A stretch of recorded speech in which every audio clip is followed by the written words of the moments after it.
The broadcast is now starting. All attendees are in listen-only mode.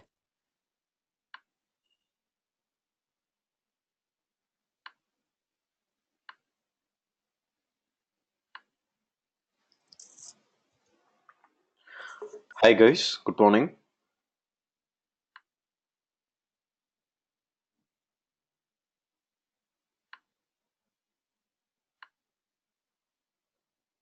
Hi Vipul.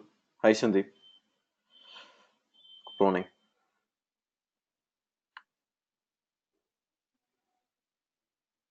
We have Rishabh. Hi Rishabh.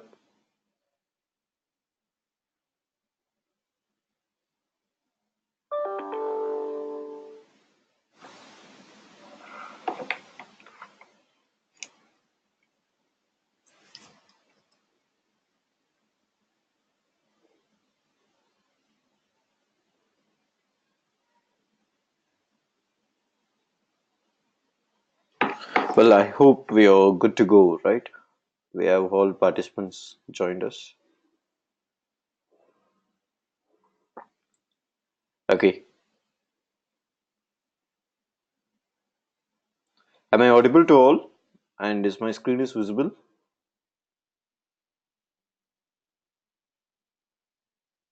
Okay, cool. So just before going to the module 3, which is for today, so this today's module is all about the Azure ARM virtual machines. So how to create virtual machines on Azure Portal, how to create it on your PowerShell, all these things. So that's what we are going to discuss for today, and we will be also working with automation management using Puppet or Chef like that. So that's going to be the part for today. And before getting on to this today's topic, I just want to make sure whether you guys have any questions on the previous two modules. Either it might be on Introduction to Azure, where we were speaking about the introduction to cloud computing, about Microsoft Azure, Azure data centers, and the resource services that we have in Azure. And in second module, we were speaking about the networking components like virtual networks, the VPN gateways, all these things. So do you have any questions on these two modules?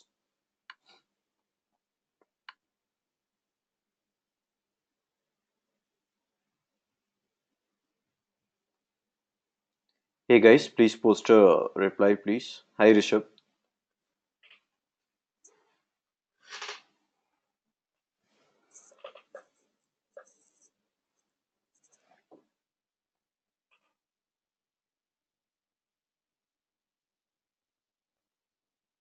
I hope we are connected, right?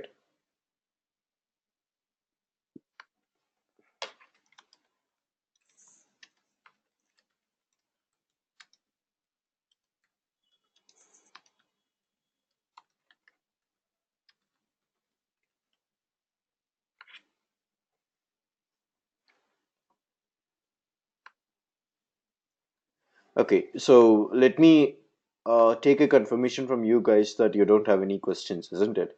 Because I just had one feedback alone on the feedback form. The rest of the feedbacks were all excellent and good.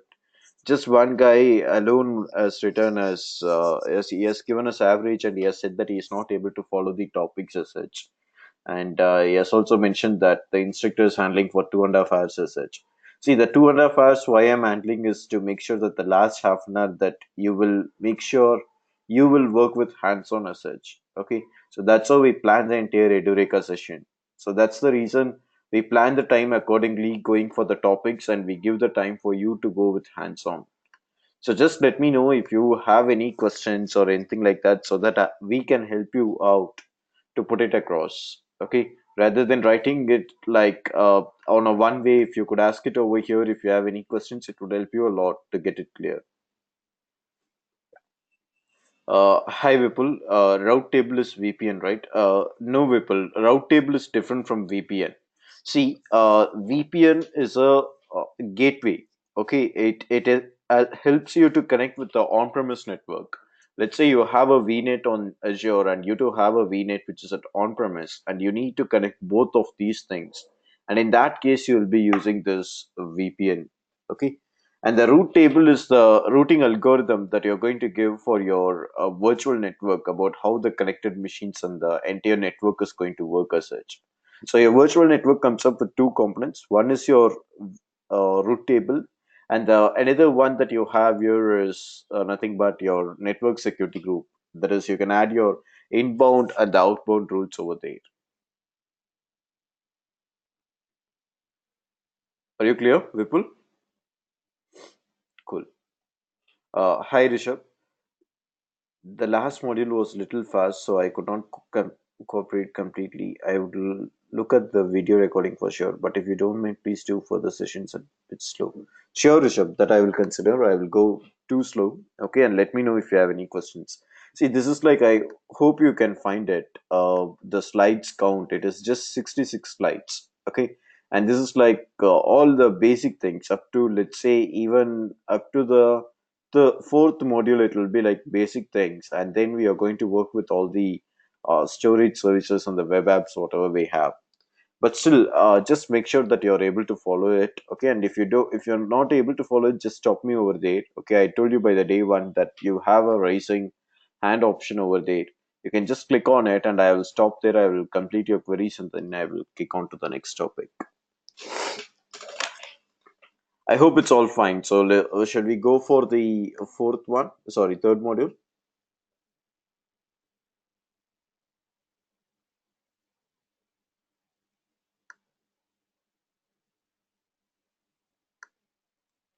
Yep. Thanks, Harsha. Thanks all for giving a response. Well, so there we go for the third module today, which is about implementing your ARM virtual machines.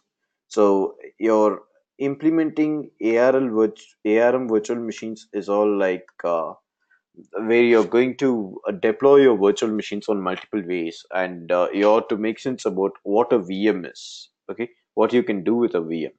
So let's get into this and let's make sense. By the end of this module, you will be able to understand about why we should go for the Azure ARM virtual machines and what all the usages, what all the applications that you have when you go for a ARM virtual machines, and how you can plan for Azure virtual machine. And you will also learn how to create and connect to a Windows or Linux VM, the images that we have, all these things, and the automated configuration management by using PowerShell. So it will help you to make sense about how you can do the automation management, and also about configuring the VMs and using a configuration management tool like Puppet or Chef, all these things. So let's take these things further, right? Let's go ahead. And the first thing that we have to start with is about the overview of the ARM virtual machines. So, what is a virtual machine? So, before considering about the virtual machine, we ought to speak about something called as Azure Resource Manager. Azure Portal was into two things. I'll just represent it over here. Okay.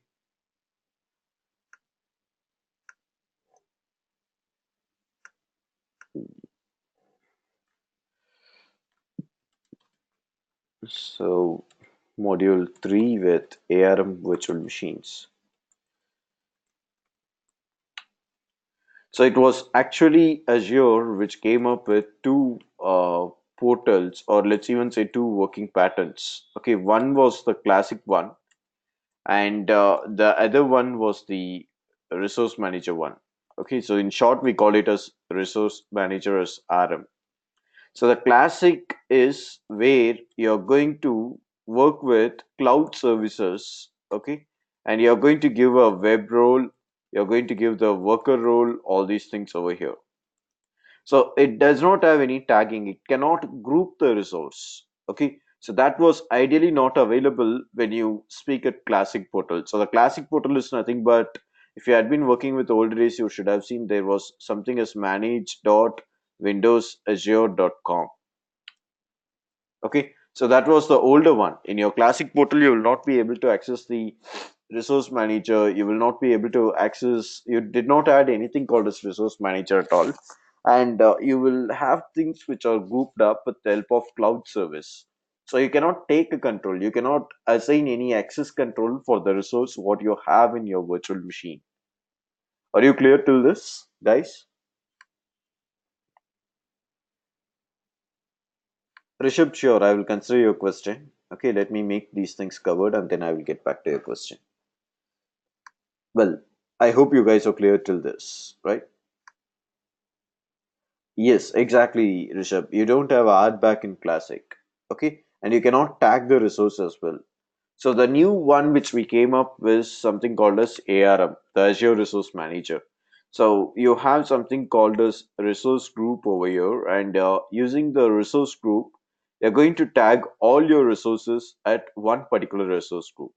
Let's say, for an example, I'm here to work for Microsoft, and I can create a resource group called as Microsoft Resource Group. And in case if I need to share the access for you guys, I can go for the AD. I can make sure that you're in my tenant list or anything. And I can share the particular resource to you guys saying that this guy will be a contributor or this guy will be the owner of the resource or he will be like, let's say, an editor or something like that, a virtual machine contributor. Okay. So those things can be assigned using this particular resource group. Okay, so that's the added advantage that we have. And you can also use this particular resource group for tagging. Okay, tagging in the sense you can get things to be filtered out. Okay, so that's one another use that you have. And you can delete all the services just at one click. Okay, you can delete the entire services just with one click. So those are all the added advantages that you have when you speak about the resource group. Okay. Hi Chandu. Yes, we ought to discuss about the web role and worker role as a part of this training. Okay, not on this module, but in the future modules. Any questions? Are you clear till this, guys? Now, can you guys tell me what was the reason that we switched over to the ARM, comparing it towards the classic as such?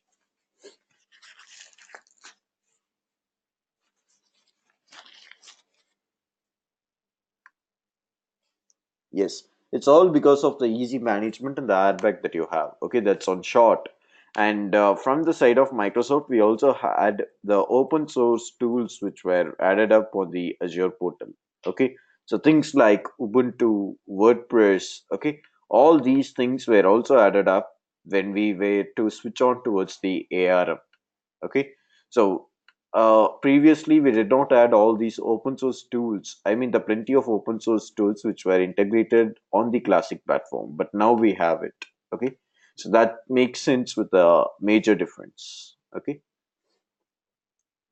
Well, so when you speak about this ARM, the infrastructure you're going to build it, okay, it's all going to be available within the Azure Resource Manager, the entire deployment model, okay.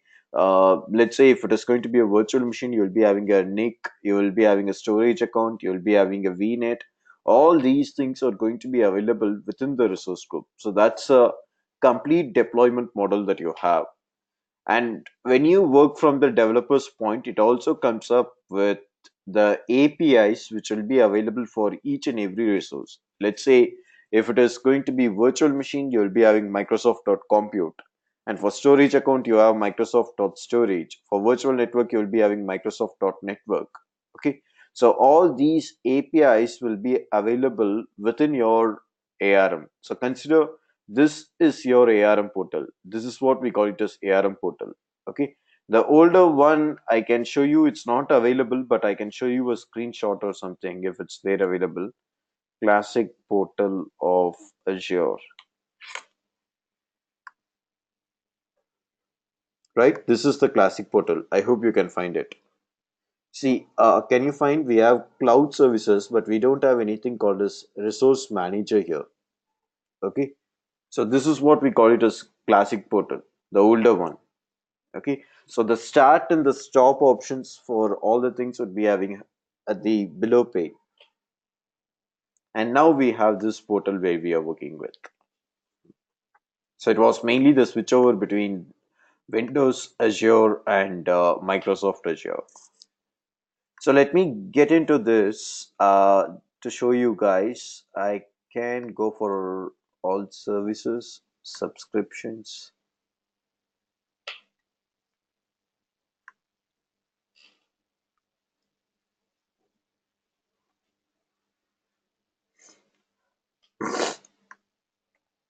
Resource providers. So can you find this? The providers that we have, Microsoft.compute, Microsoft.insights. Okay. So you can invoke all the APIs using this. Okay. So that's another support that you get in ARM. Are you clear, guys? Any questions?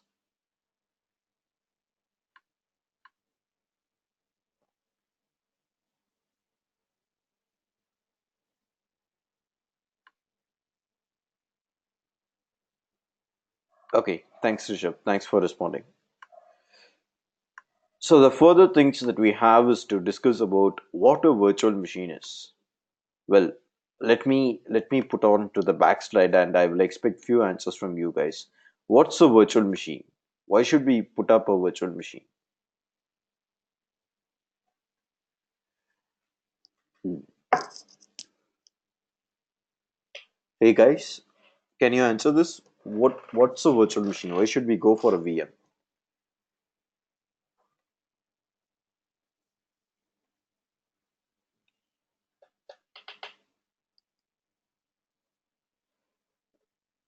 Hi Chandu, yeah, you can Google for it. There are plenty of resources available to make sense between the ARM and the ASM, all these things. Easy to access and manage. Not just that, Chandu. Hi Tarak, it is pre-configured with all the services. Agreed. See, the virtual machine is before going to an environment of virtual machine, we were all there with something called as server machines. We used to spin up the machine at on-premise itself. You're not going to move for cloud or anything. You will be at on-premise and you will deploy the resource on your on-premise environment. And to do that, you will be buying the physical data centers. Okay. So when we were switching on towards a virtual machine, we are not going to buy any resource. We are not going to buy any physical hardware or the software, which will be at on demand, which will be at on premise. Okay. So it's going to be available with the hands of, let's say, Microsoft or towards Amazon or towards Google, someone like that. And the way that we are going to work is that we just say that I need this virtual machine. They have the image. I'll say this size I need. And if I need, I can scale it up in my future environment. Okay. So it's like easy to access. Agreed. It is easy to provision, easy to deploy.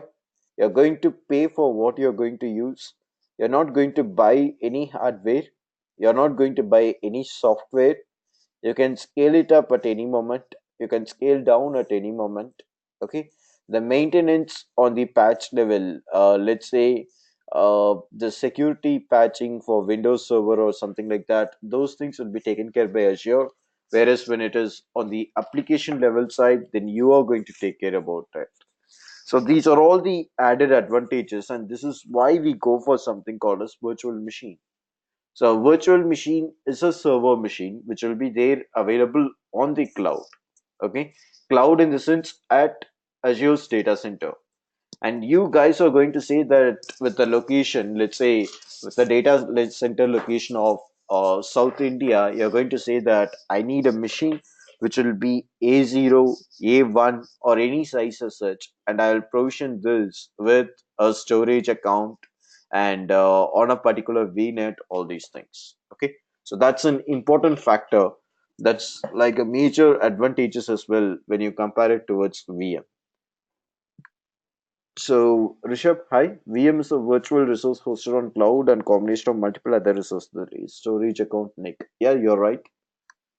Easy access from anywhere, 99.9% availability, agreed power and scalability as well. Now, yes, your answers are right. Let me take a comparison of VM with on-premise machines. Okay. So when you consider these things, what it's going to happen is that you're just to say that I will be having server machines. Let's say think about first the on-premise one. So here I'll be having something called as Ethernet or the network cables, right? The network cables where I'm going to connect it towards a network. Let's say a virtual network at your on-premise. So ideally it's going to be a VNet, and you will have hard disks. Okay, so let's call it as disk storage, which will be connected towards the machines. You will also have the size of the machines. So let's say it could be some, for example, you will be having four virtual CPUs, okay, and you will be having some 10 GB of RAM. So you're just going to provision all these things, okay, and then you would be having diagnostic storage account. So that's again a hard disk that you have, okay, and you will be having a network interface card as well to connect from the public IP towards the machines. So you'll be having all these basic components, okay, when it is at on-premise. Now comparing the same towards the cloud virtual machine, okay, what you would be having here is you will be replacing the Ethernet, okay, all these things with something called as virtual network. So the very first thing that you're going to do is you should be having a VNet. The second thing that you will be saying is that the size of the VMs. What's going to be the size of the VM? And where you're going to deploy, which data center region you're going to deploy. Okay. And fourth thing comes up is your storage account. The fifth one comes is to make sure that how you're going to give high availability for your customers. The next comes your security. You call it as firewall, right? And here we call it as network security group. So you will add a network security group saying that this is going to be the inbound rule, and this is going to be the outbound rule as such. The inbound is the incoming connection towards the server, and the outbound rule is the outgoing connection from the server. So this is all like the major components that we have, or you're going to spin up when you create a VM. Are you clear? Any questions?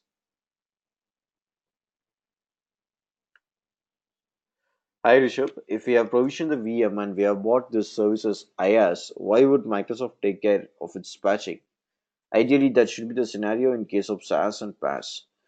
See, Rishabh, it's not that you have bought this service as IaaS. It is actually IaaS. Okay, you're going to provision all the services which are at IaaS. And Microsoft says that it provides the security, it provides the patch and all these things. So Microsoft will not look for whether you come there and you update it for security level of updates. I'm not speaking about the patch that you do on the application level. I'm speaking it on the security level. Microsoft has to ensure that, let's say they find a way to a vulnerable attack by today and they need to close the ticket.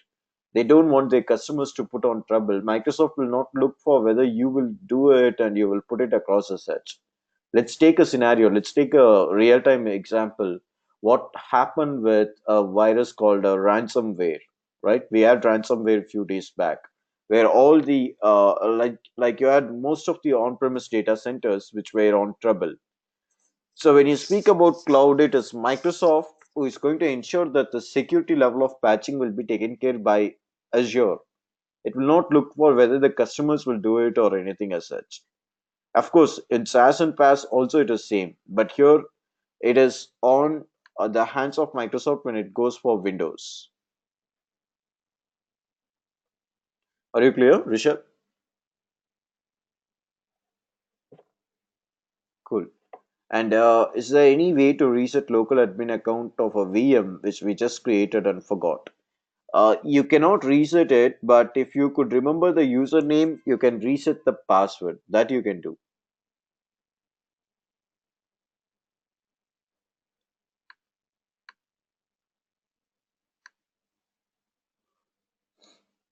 Hi, Himit.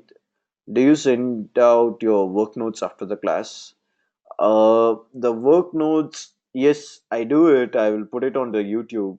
I used to put it over there, and from there you can download it. I'll put it on the links.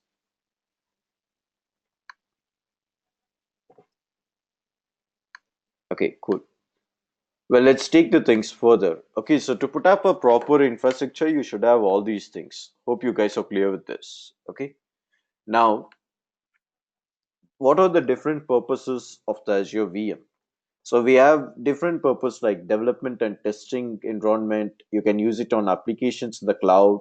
You can use it on the extended data center environment. Okay, we have all these scenarios. But now the point is like, let's take up a simple example for each and everything. Consider Flipkart or consider Amazon has to work on their website, or consider Hotstar has to work on their website to put up an application which they need to develop and they need to test it. Okay, so when you go for an on-premise server machine, you cannot expect that it will give you exact throughput of sustainability for your customers when you develop your application at on-premise and you move it towards the cloud environment. So in this case, we will be using a VM. You will say that I need this many size of the VM and you will go for the development and testing purpose. So for this, the best example is, I hope you guys have already created it. You can just go here and you say that you have the images. Like for an example, you have Visual Studio. So it is Visual Studio Community on Windows Server. That's one best example. I can also show you things like SQL Server Management Studio. Let's say DB admins need to work.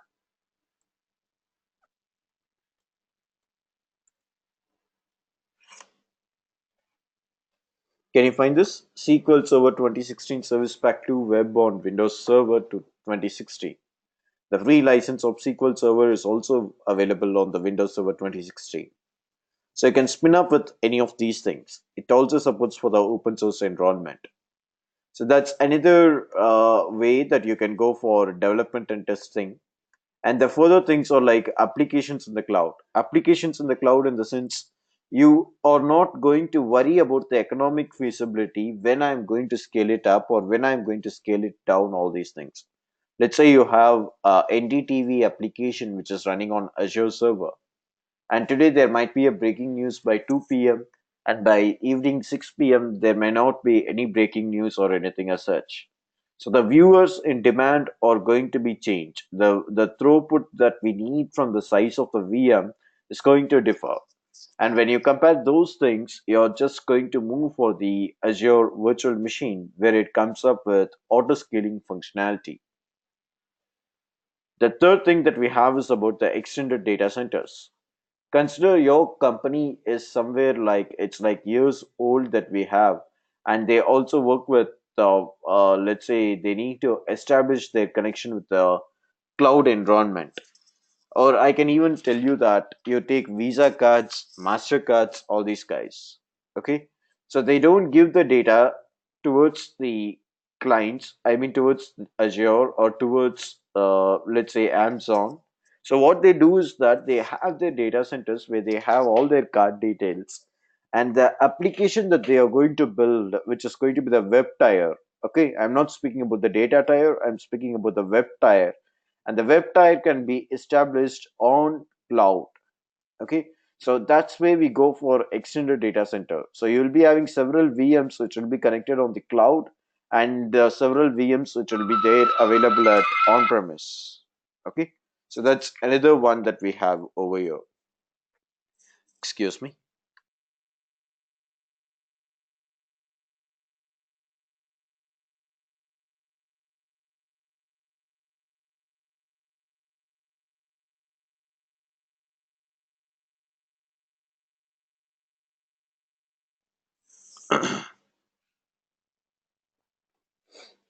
Hi Chandu, is it possible to customize the OS image as per my requirement, and can I upload it to the Azure portal for use? Yes, of course, you can do that.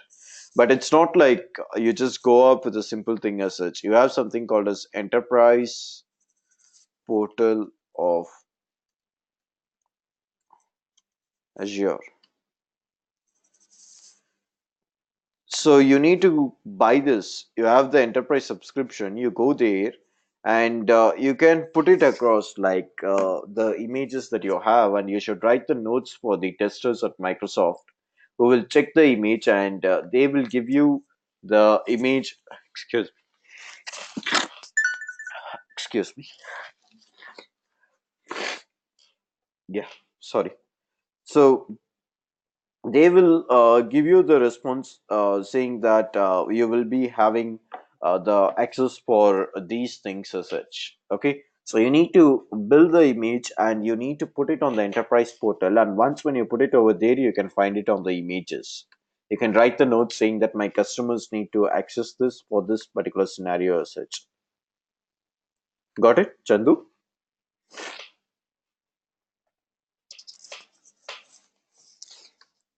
Can you give me the portal? See, I cannot give you the portal. You need to pay and you need to subscribe it.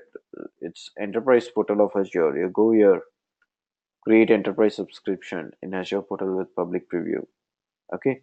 So you have it here, EA enrollment admin. Say I'm not a valid user. You just refer this document. This should help you out.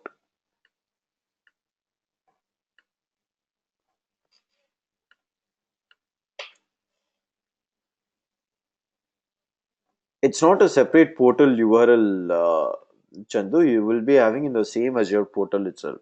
Okay. You just need to get the access alone for the subscription.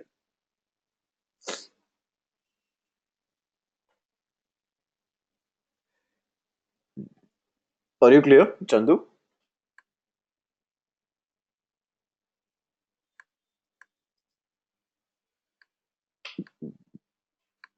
Hi, Sandeep.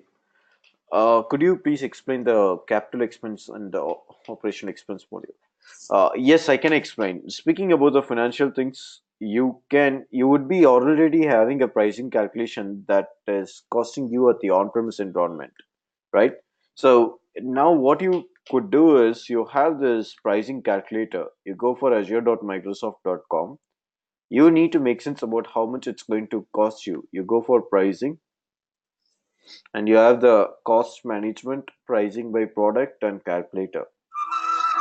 So go for this calculator, and in the calculator you just say that I will be using a virtual machine, let's say compute virtual machines, and I'll say which VM I'm going to use, and I can explore the options. Can you find this?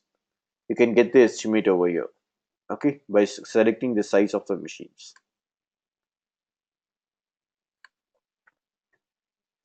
Hi Tarak. Yeah, this is not at free of cost. Okay, it's not at free of cost. They don't offer you at free of cost. Excuse me, let me have some water.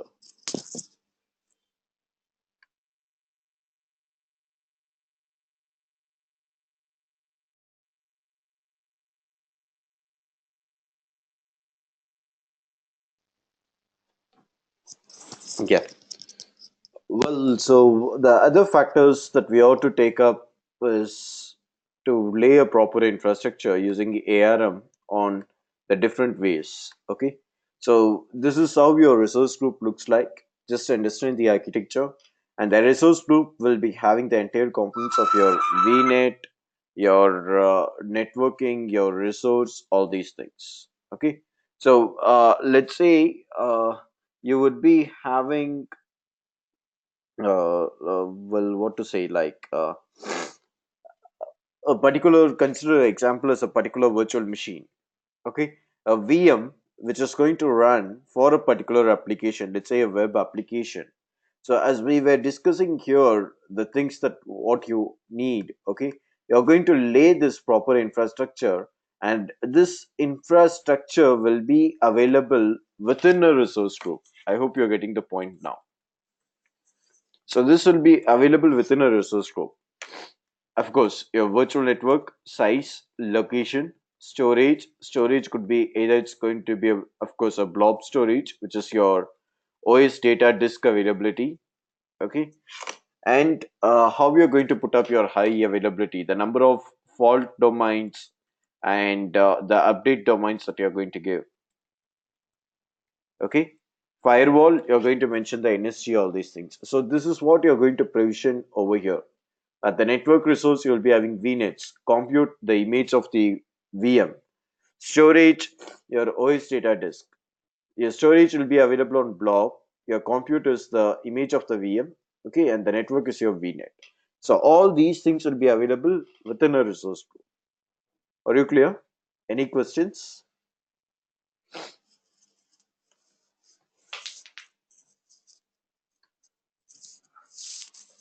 Cool.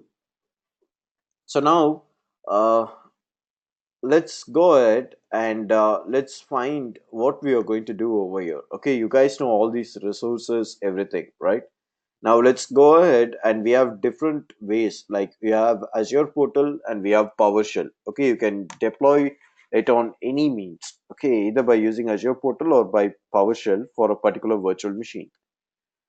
Yeah, I have someone who has raised hands. Please explain the different size of disk for VMs. Hey, Pavan. See, the different sizes of disk is like common. You go here once again, documentation and Windows virtual machines,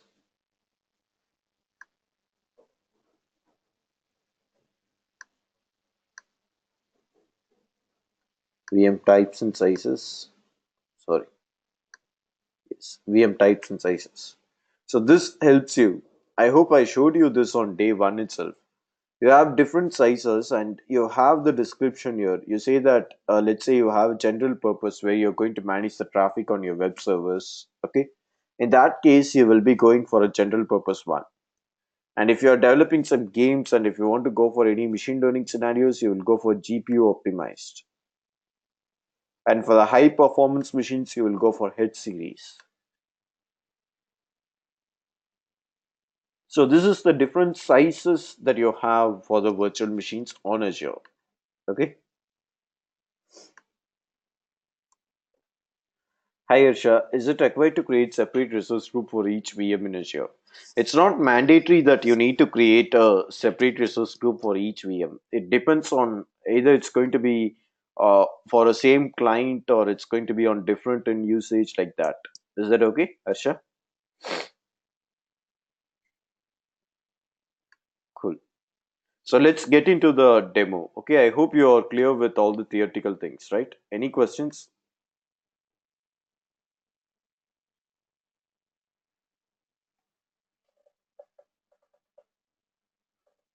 Hi Rishabh, why did we specifically install Azure cross-platform? See, the Azure cross-platform is the one which helps you for the resource manager commands and for the open source commandlets. Okay, and that's the reason we were going up with your cross-platform. I mean the plugin.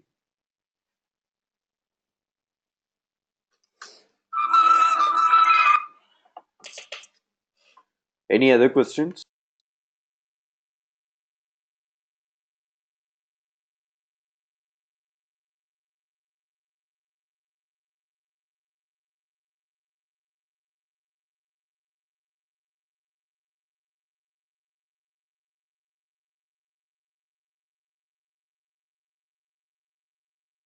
On these VMs? Is it possible to perform the Windows update on these VMs? Yes, you can do Windows updates. That's what I was speaking as patching, right?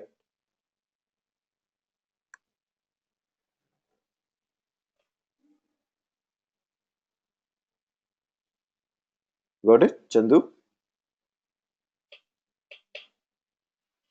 Can I go for the demo now?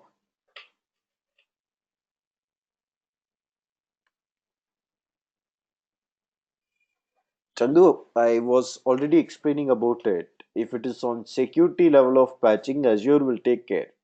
If it is patching on your side, you need to do it. You need to do it manually. It's not in portal, it's on server machines that you need to do.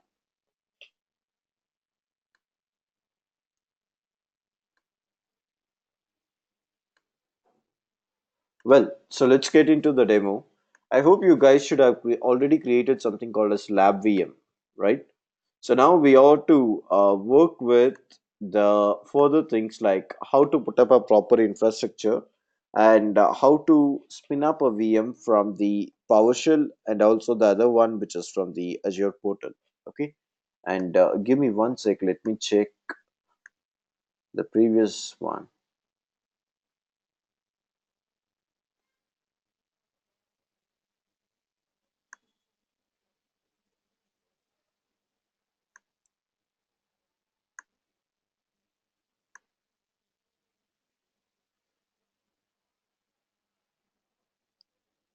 Okay, well, so I hope you guys had worked with virtual networks, right? I hope you all have knowledge in virtual network, isn't it?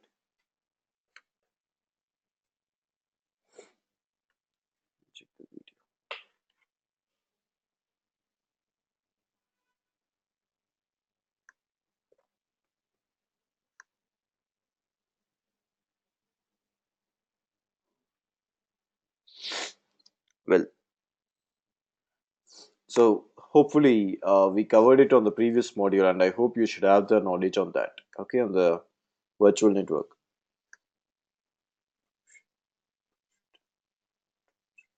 That's fine, Rishabh. Okay, we will go with the same once again. Okay, because I want you people to make sense again. See, it's there on the demo on the Azure portal and with the PowerShell. So I will create it once again now. So I will go for create a resource and I will go for networking towards a virtual network. Okay, I'm creating a VNet. I repeat it again. I go for networking and I'm going for virtual network and I'll name it as, let's say, Edureka VNet. And let's give the address 10.0.0/16. And I'm going to create a new resource group named as Edureka Resource Group. I'll deploy it at Southeast Asia. And inside the VNet, I'm going to create a sub-allocation named as apps. The address should be within the VNet, so 10.0.0/24. DDoS protection is the protection that you get for your virtual network environment. Okay, it's namefully like you're going to get it across as when there's going to be some virtual attacks that's going to happen. It's plays the security role to keep your virtual network environment to be secure. Now let's click on create to get it created.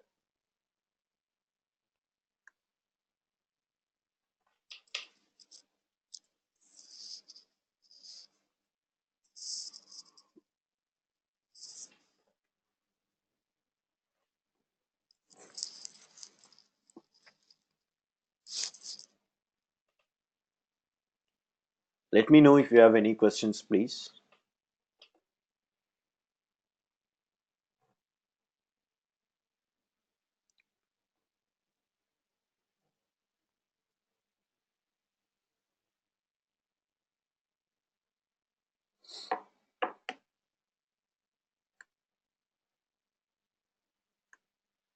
Thanks, Rishabh. So let's go for this VNet, okay, what we created now. And in this VNet, I'll create subnets. So subnet, I'll name it as data. Okay, and let's click on OK now.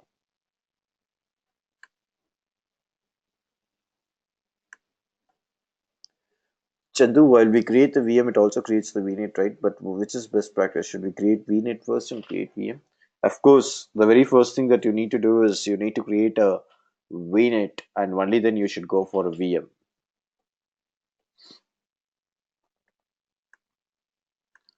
Well, now let me create for this one. Okay, creating VM from Azure Portal. So let me go here, create a resource, and I will say that I will create a Windows Server 2016 VM, and let me name it as Web VM1. So it's going to be hard disk, not the solid state drive. Okay, so I will say hard disk, username. Okay, let's give it as demo user.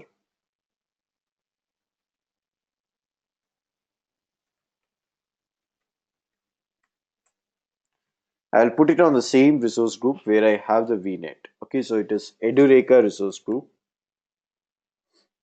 and let's deploy. The second blade will ask you to define the size what you need. So here you can find the sizes. It's getting loaded on. So you can find how many virtual CPUs you get, the data disk count that you get. Okay. So I'll say that I need a B1 standard, a leased machine, and let's click on select. Now please make sense here. The very first thing that you need to do is where you need to select your disk. Okay, come here, select your disk, and then provision your availability set. So managed disk and unmanaged disk are two things that you have. Okay. So the availability of your disks on the time of allocation, all these things about will be taken care by Azure when you select manage disk. Okay. So ideally speaking, availability of your disks at all time will be taken care by Azure if it is on managed disk. In an unmanaged disk, you're going to create a storage account and you're going to say that I will take care of it. Okay. So that's unmanaged disk. Hi Tarak. Yes, for this demo we need subnets which are mandatory because I'm going to create the next VM using PowerShell on the same VNet on different subnet. So first I will say I need an unmanaged disk. Okay, that creates a storage account. And I'll go for availability set and I'll create a new availability set here. Availability set is nothing but it ensures that your data will be always available. Okay, so what happens here is you have two things as fault domains and update domains. Let me show you here. See, you will be having your data centers like this. Okay, consider this is how your data center is. And what you guys will be doing here is you have data racks, right? You have data racks, and the data racks are connected towards a common power socket. So all these data racks will be connected like this.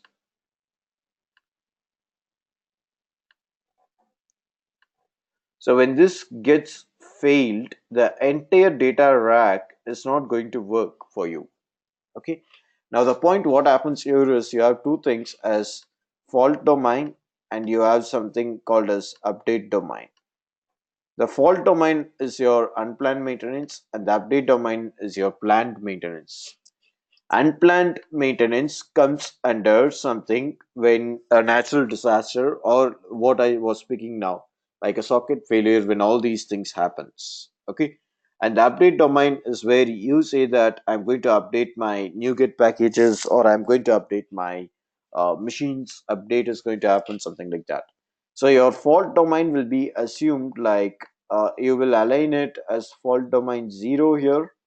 Okay, and fault domain 1 year. So in case if this socket gets failed, the fault domain 1 will ensure that your application will be available for your customers. And if it is update domain, you will be having update domain 1 year, update domain 2 year, update domain 3 year. And consider this first data rack as one stack panel, the second data rack as second panel, and third as third panel. So when the first one gets updated, Azure will ensure that is when this rack, okay, the very first rack gets updated, Azure will ensure that the second rack will be available for you, for your customers to serve for the workloads. So that's the difference that we have. That's how you're going to have the fault domains and the update domains things. Okay. I will show you with a better image as well. Give me a second. Hi Ashwani. Is there anything extra for managed disk? Yes, it costs separately for a managed disk. Okay, it costs you more when you go there. Let me show you this fault domains and update domains.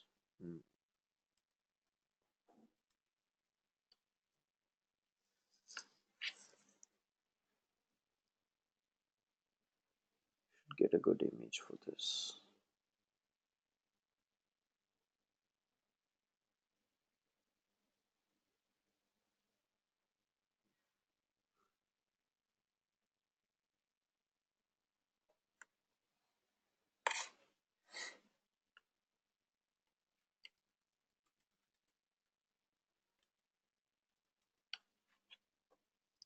Yeah, can you find this? You have fault domain 0, you have fault domain 1, 2. Okay, so your update domains are like this. When one rack gets updated, for update domain 2 will be working out for you. And when fault domain 0 gets failed, fault domain 1 and 2 will be working for you. Is that okay? Any questions?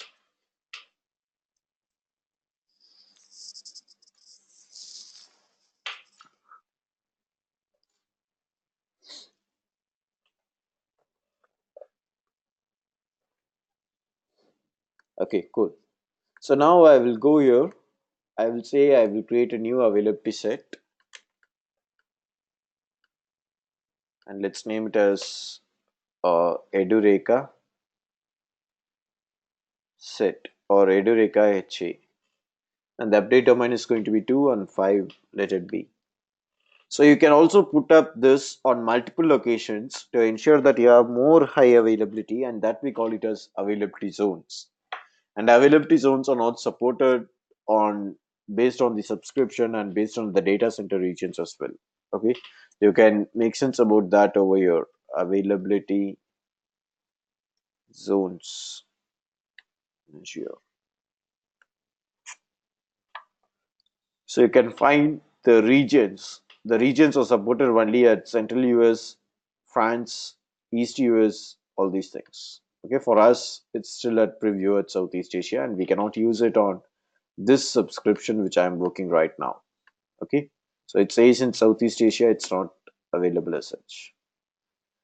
Let's come down and I will select the VNet which I created. So this is Edureka VNet and the subnet. You can find two subnets here. I'll select appnets for now, apps for now. And the public IP, either it's going to be a static one or the dynamic one. Network security group, normally you would have given this RDP3389. Now I will add an inbound rule here. I'll go for advanced and I'll say that I'll name it as web VM. Okay, let's say Edureka NSG. And I will add an inbound rule. So the inbound rule says you which connection is to be allowed for communication. Okay, so it can be source, can be of any port range. Destination, let's give it as 80.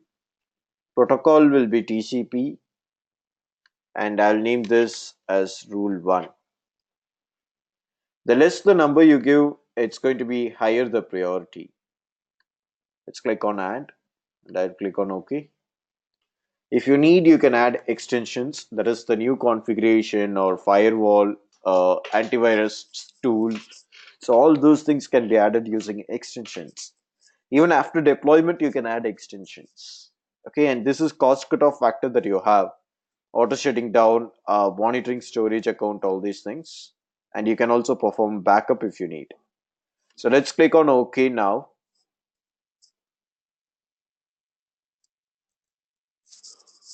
And here goes your pricing. It's going to cost you 1 rupee and 16 bucks for an hour. Let's click on create and it gets created now. Your VM gets created.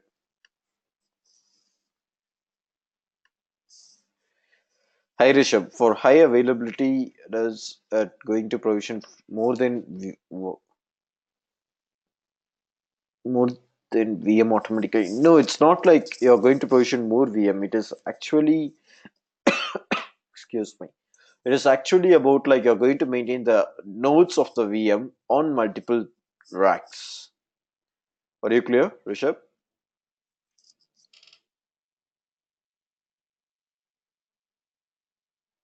See, you're not going to provision VM at multiple racks. Instead, the application what you have alone is going to be maintained at different data racks.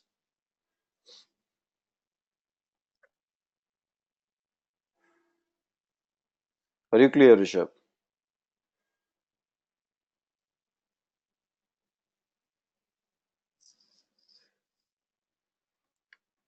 If it's going to be just one VM, then how it can be in different data racks in single time? See, it's not you're considering it as VM. It's a VM. Okay, consider it as a domain.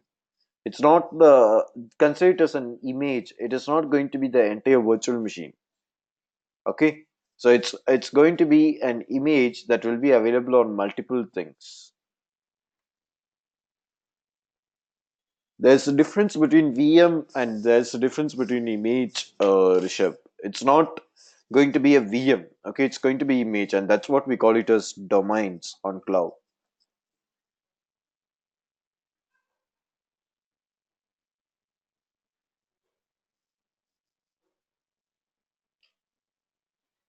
Got it, Rishabh?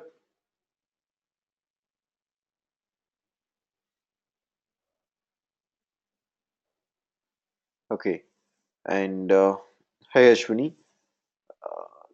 for please explain update domain once again. Ashwini, update domain is for the reason of whenever there's going to be an update that's going to happen on security level or even from your side, Azure will ensure that one data rack will get updated and the rest will wait until the other one gets updated. So that's what we call it as data update domains. Hi Tarek. What is mean by service endpoint?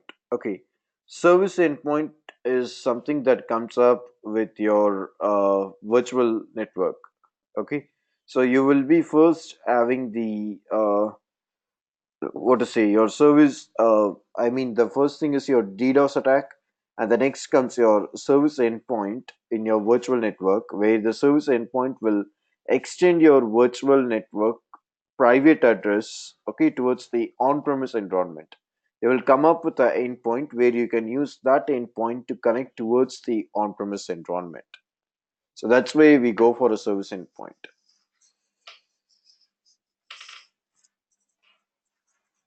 It's to connect with the on-premise, Tarak. You have an endpoint which will help you to connect with the IPsec tunnel using the IPsec tunnel on the on-premise. Are you clear?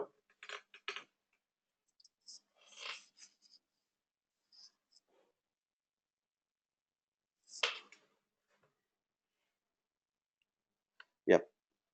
So let's wait until it gets deployed.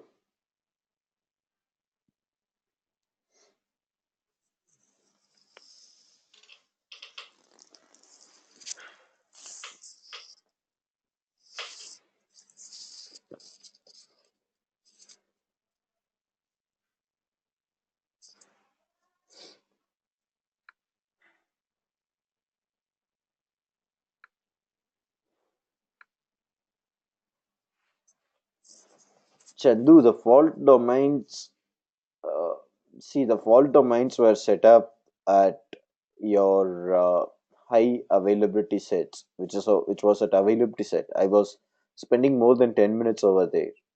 Okay, travel along with us, please. I was provisioning your availability set with fault domains and update domains. I even drawed it and I showed you how you can allocate it, all these things. Hi, Rishabh. So we more than one VM for let me give you a complete picture on this, Rishabh. Just keep this on hold. Okay, I will share a document or video for you on this. Okay, you are speaking about the availability zones that comes up with the fault domain and the update domain when you go for multiple virtual machines. Let me keep you explained in detail when about this. Just keep this on hold, please. Is that okay?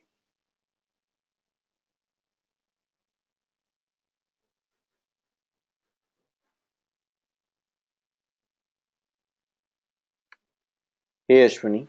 So, are these images are available on other VM installed in different racks?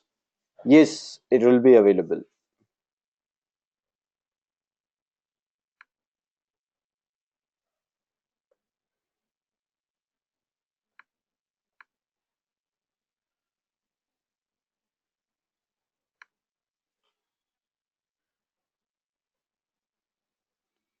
Can you find all these components inside the resource group? So we have a resource group named as Edureka RG, and we have all these things which are there. Okay, your VNet, your storage, your network security group, all these things. So when you get into this, you can find the VM here. Are you clear, guys? Any questions?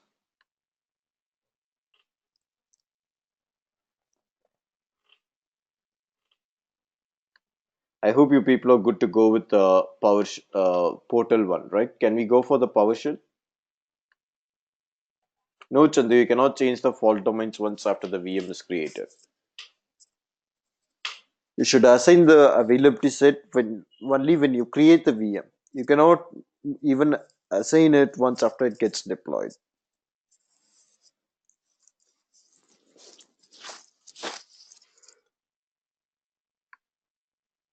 Okay, so now I will go for the PowerShell to work with the same. Okay, now consider my demo will be I have these things, right? I have the storage account, I have the virtual network, all these things.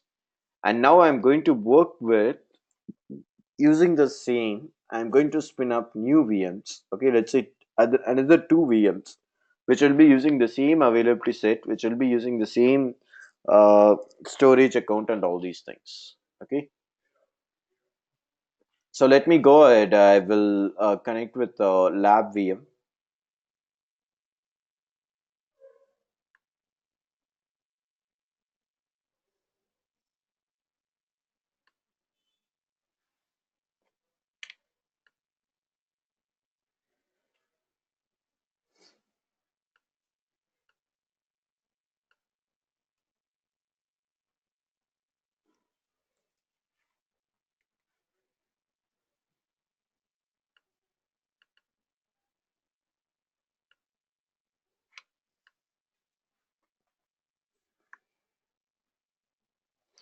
Here, Shah, can we assign the resource of one resource group to VM, which is another resource group? Hmm. Can one resource? You mean the storage at one resource group towards another one? No, I don't think you can do that because I will show you the script. Wait. When you create a VM, you will give the resource group and the location, so you cannot call it on the different one.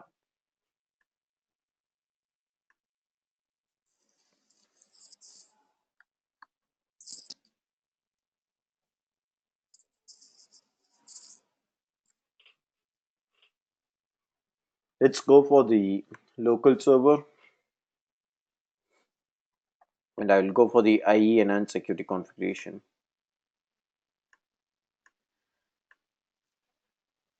Network resource, of course, you cannot assign it. It should be on the same resource group, only then you can assign it.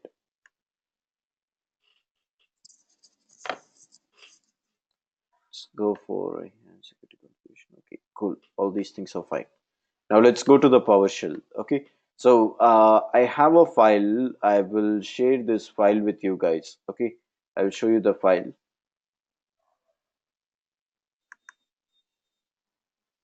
Yes, this one. I have a file named as create Azure-VM. Okay, so one sec.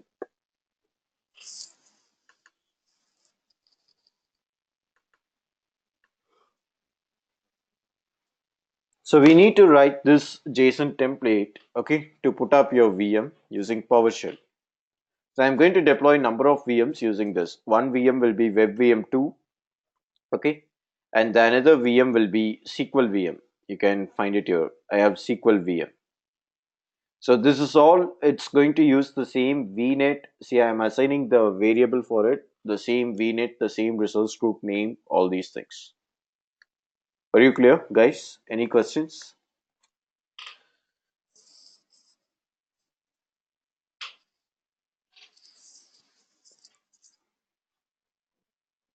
Okay, let me now use the same. I will go for PowerShell. Okay, so it's PowerShell underscore. You see,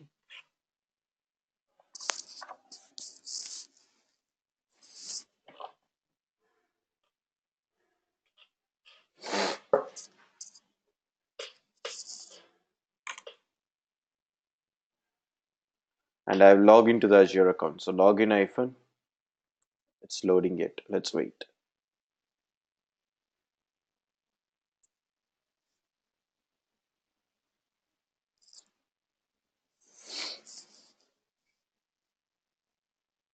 Yeah, someone has raised the hands. Any problem?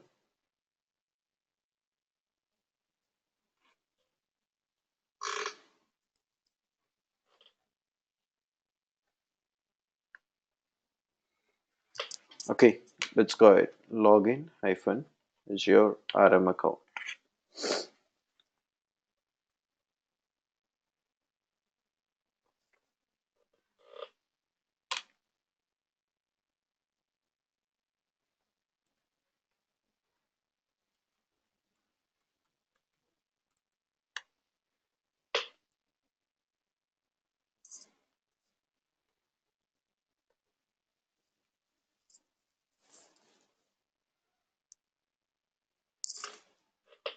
Okay, so here if I have multiple subscriptions, I can just say get hyphen Azure RM subscription. I just have only one subscription. Okay, so let's go with the same.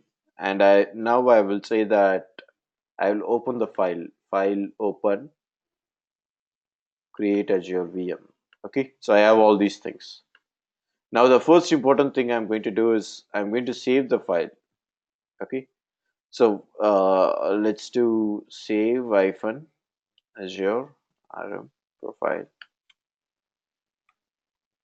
path where I have the file. So the path is going to be C CodeSizzler create. Let's say that it can overwrite. Now let's check the file. Give me a second.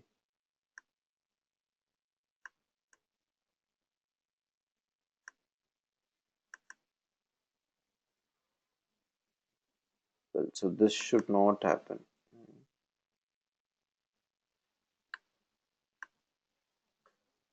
Okay, let me go ahead.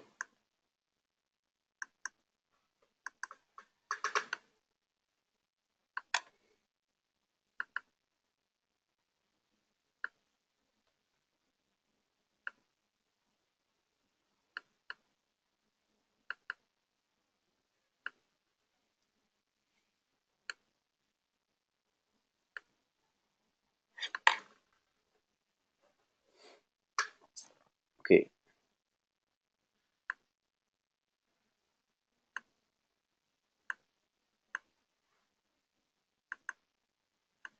well, now let's try. So I will say that the very first thing I need is the storage account to call it. Okay, so get hyphen Azure RM storage account, and it's on a resource group name of what?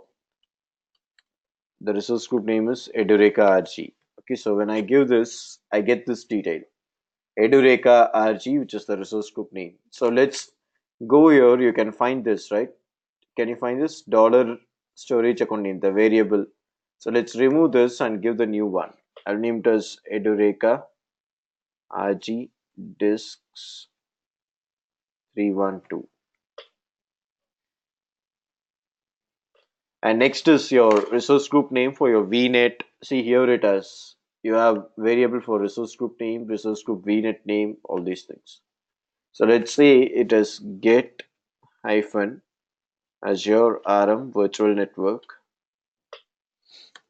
again with the resource group name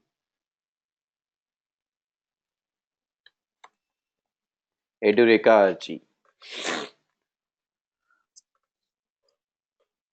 So my resource group name here is Edureka VNet. Let's remove this and I will say Edureka VNet, and the resource group name is Edureka RG. Here also it is same.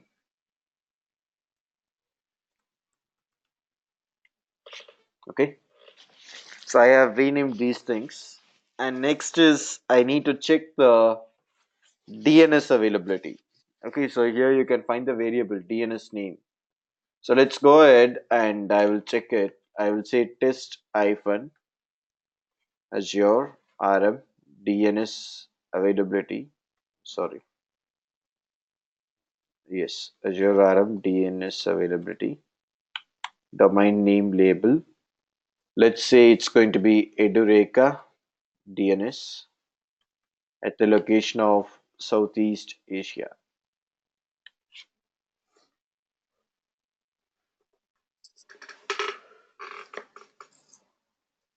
So when it says true, it means that the DNS name is available. So let it be the same name. Okay. And then further things I need to check is, excuse me.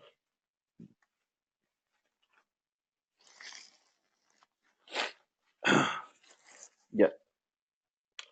The further things that I need to check is for the availability set. So let's say uh, get hyphen Azure RM availability set with the resource group name Edureka RG. So it is Edureka RG and the name is You can find it here. You should find it here. Edureka HA. Can you find it here? The name is Edureka HA. So let's scroll down. Here we have availability set. I'll name it as Edureka HA. And for the NSG also we need to check it. So it is get hyphen again Azure RM availability set with the resource group name Edureka RG. So the name is again, oh sorry, one sec. Sorry for that. Azure Resource Manager uh, Network Security Group. So Network Security Group with the resource group name Edureka RG.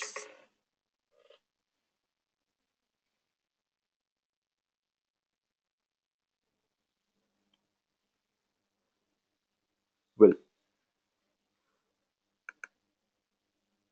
so here the name is Edureka-NSG. Are you clear, guys? Any questions? Can we even automate to log into the Azure using the PowerShell commands? Yes, you can do that, Chandu. Raju, yeah, you can run from any PowerShell outlet that you have.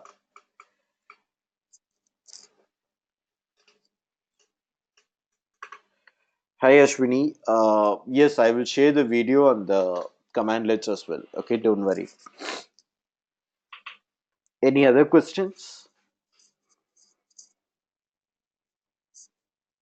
Are we good to go? Can I run it?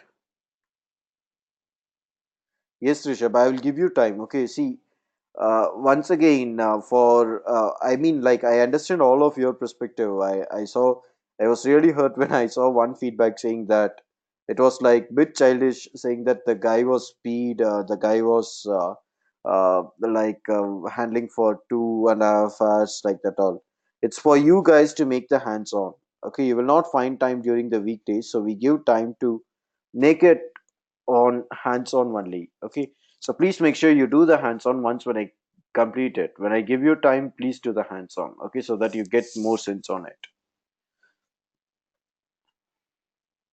Well, let's run this now. Okay, so I'll just save this and let's run the script.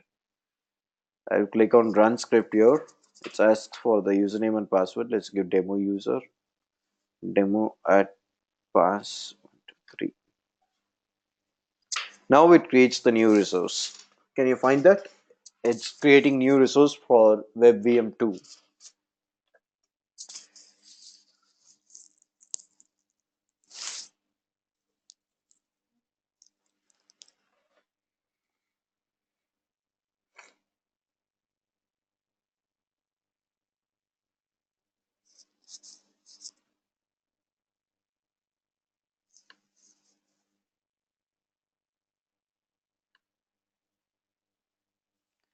Rishabh, in case it's not mandatory that you need to save the file, but if you want to do the reputation on the same subscription and the resource group, then you can save it and you can run it for multiple times.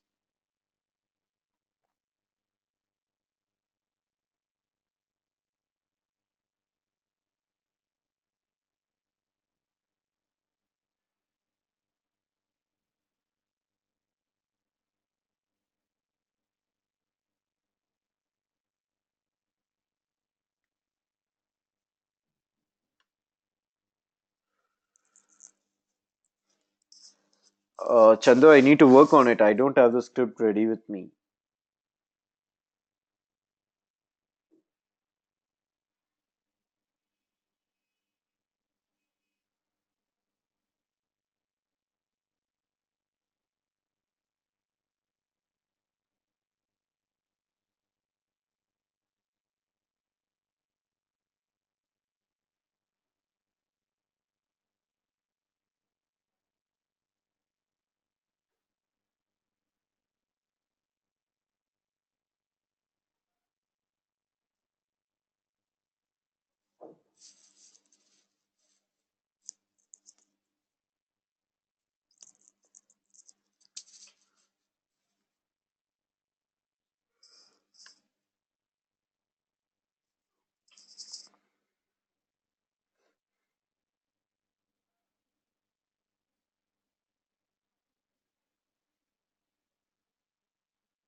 Sandeep, it is not a static IP, it is a dynamic IP, so it will change. Okay, when you restart your VM, it will change.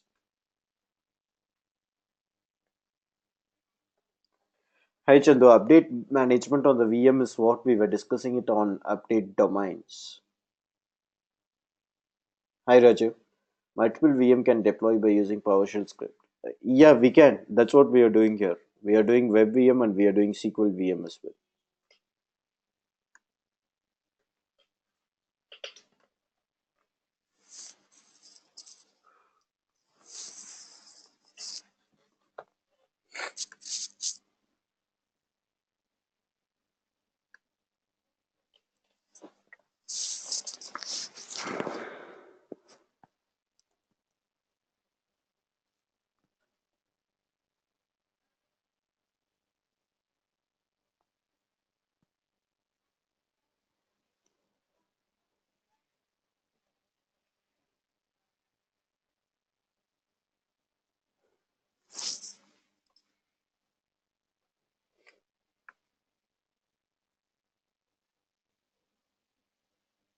Sure. This is the start point for your PowerShell.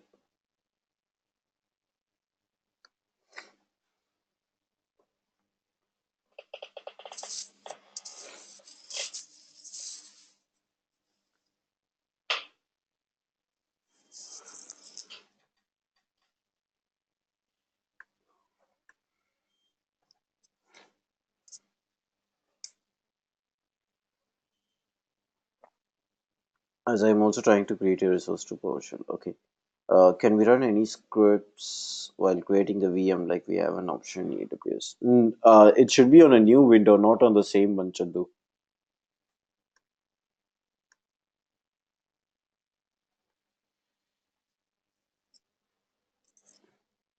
Hi, Rishabh.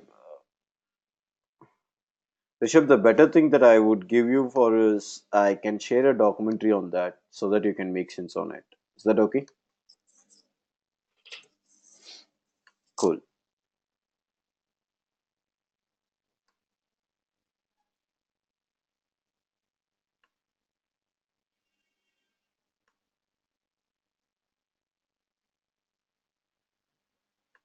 Rishabh, sorry, Chandu, you just go here, you say file new, okay? Or you even go here and you say that a new PowerShell. You just right click.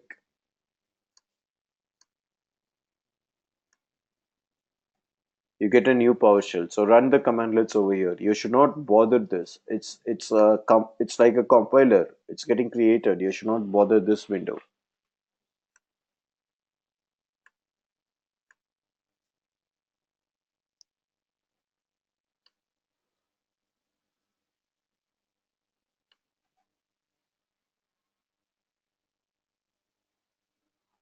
Hi Sandeep, you're right. If you're selecting dynamic IP, then it's same like what it gets changed. Okay.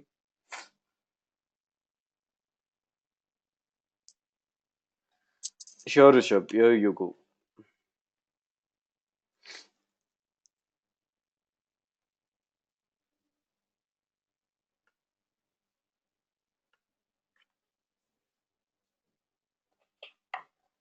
I want to run some scripts inside the VM after the VM is created.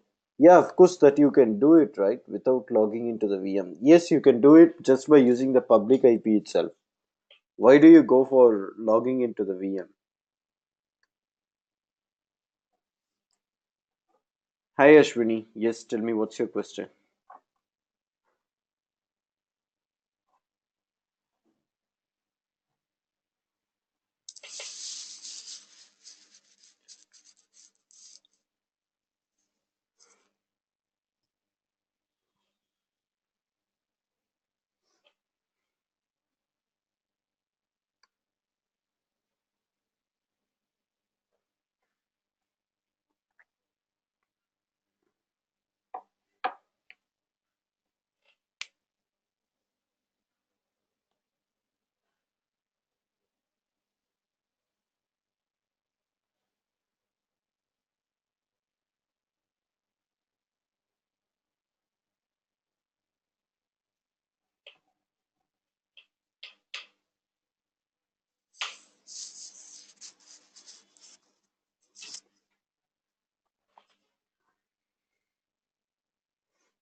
Chandu, I would be having a trouble if I'm unmuting the participants, so write it across, please. Hey Ashwini, in my organization, we want to set the service endpoint for VMs to take backup on storage account, but traffic is moving to internet, even both VMs. Same as your. How can we restrict the traffic? Have you configured the NSG on that based upon it, Ashwini?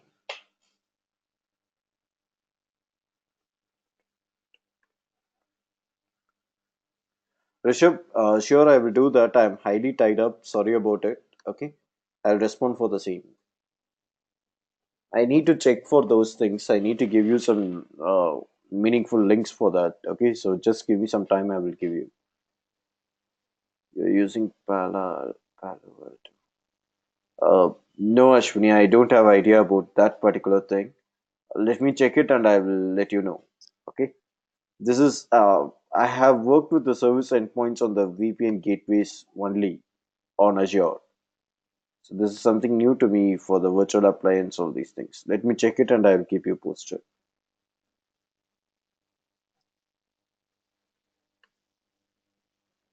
Yeah, that's what. This Alto virtual firewall is something new for me. I haven't worked on it. I have worked only for the Azure environment.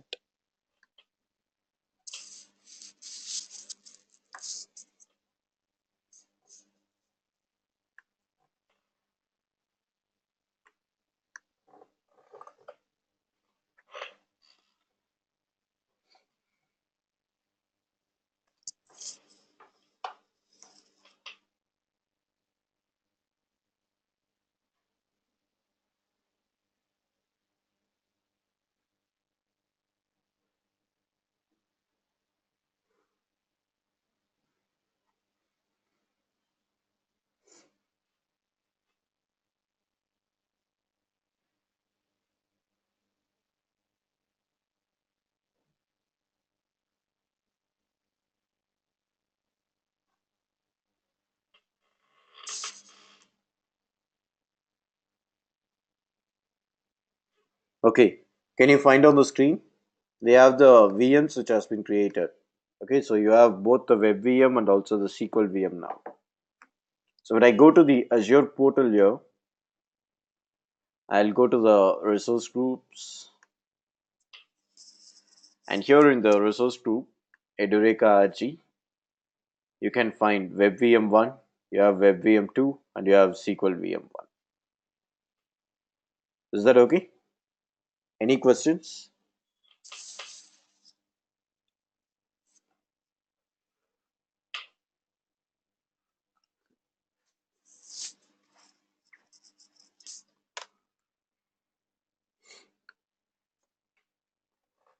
Hey guys, any questions?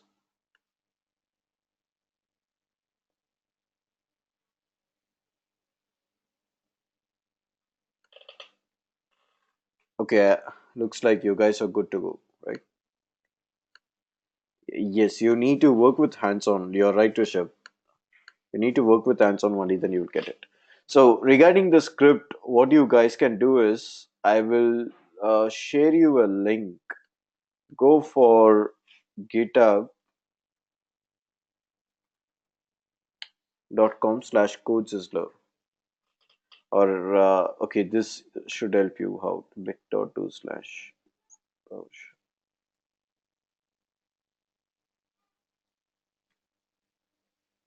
So get it downloaded from here, okay? I have shared it on this link for the scripts.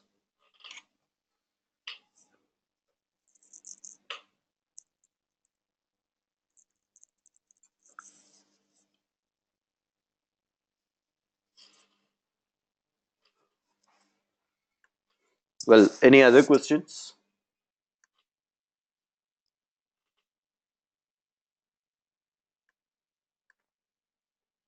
I'm getting the few details of the VM. If I need full details of the VM, what I see in the portal, what is the version?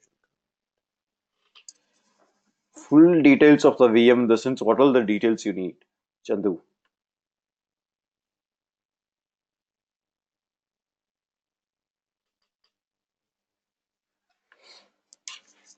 You give get hyphen, wait, get hyphen Azure RM VM. Okay. What else you need? You can filter it based on this resource group name or name, all these things only. Nothing else. You cannot even go for location all. You can say only resource group name like that.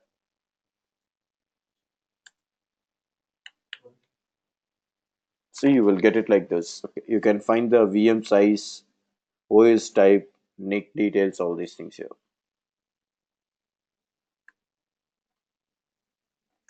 Status of the VM only you can find it. See, provisioning succeeded. Private IP all you cannot get it. You need to run the address for wait. Get hyphen Azure RM public IP address. Sorry.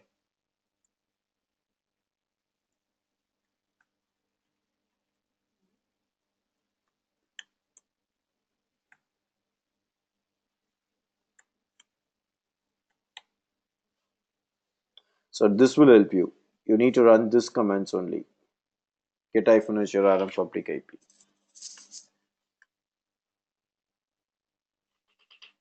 No, those things you cannot get it here, Chandu.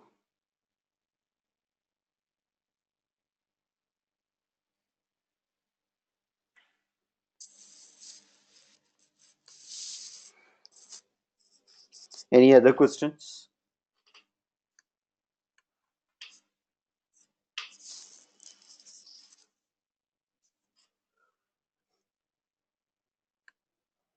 I cannot open link. Which link, Whipple?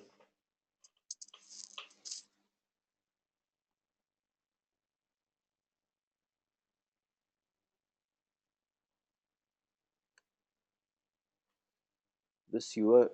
It has loaded. Can you find your? I gave the same link bit.do/infi PowerShell. You should have student files there.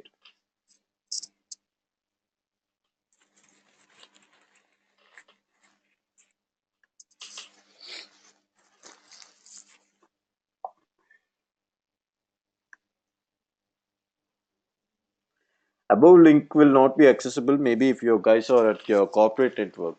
In your open network, it should be available. Is it possible to list all the VMs in my Azure account irrespective of resource group? Yes, you can do that, Chandu. You can go for get hyphen Azure RM VM. So see, this resource group is different, Capgemini, and the other resource group is Edureka RG.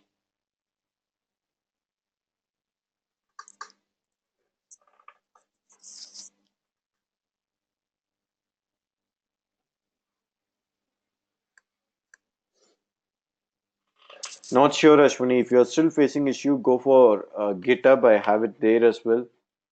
Go for github.com/CodeSizzler. Go for repositories, and in exam 7525, you can download this entirely. And here in module 3, you should have it. Reference files. So here you have.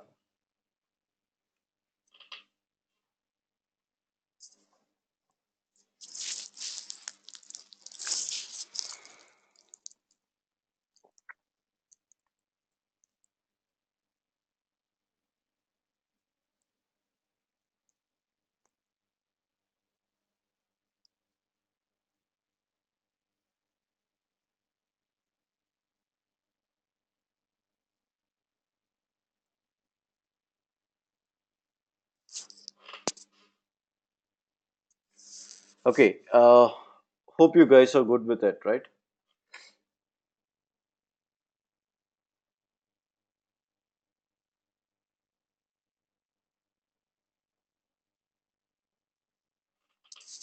Without logging on to the VM. Which VM you're speaking about, Tarak?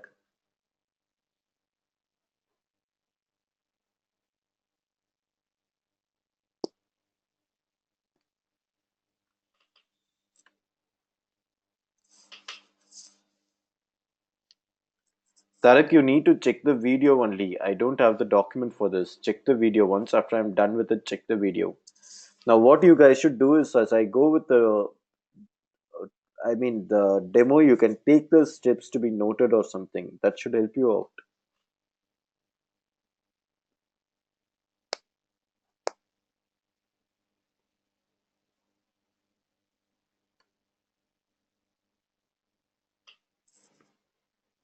You no need to log into the VM. You just log in, you install PowerShell on your local machine itself, and then you go up with, see, this is a Mac environment which I'm using. So you guys can just go up with your local PowerShell environment itself, and from there you can log into the Azure account and you can use it.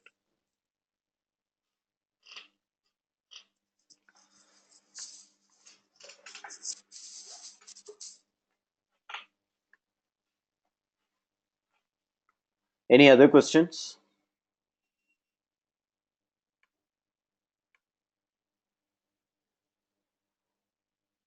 Well, can we take a break for 15 minutes and we shall join again?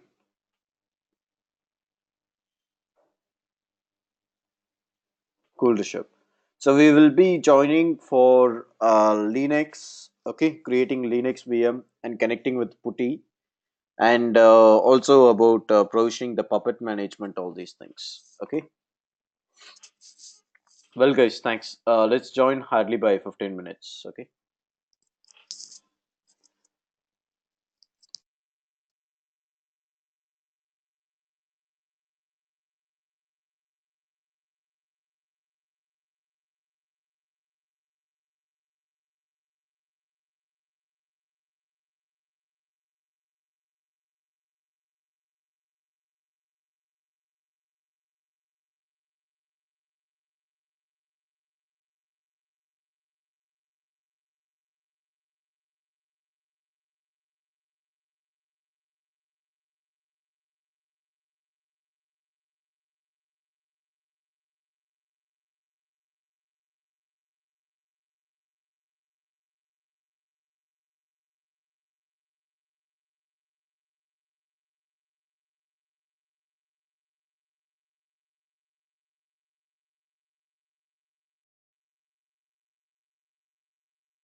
Hey guys, hi Rishabh.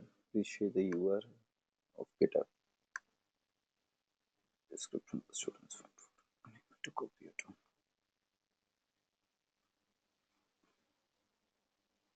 Hi Sandeep. Sorry Rishabh, I was away from my desk.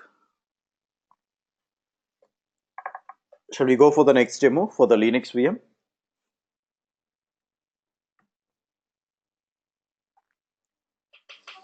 Cool.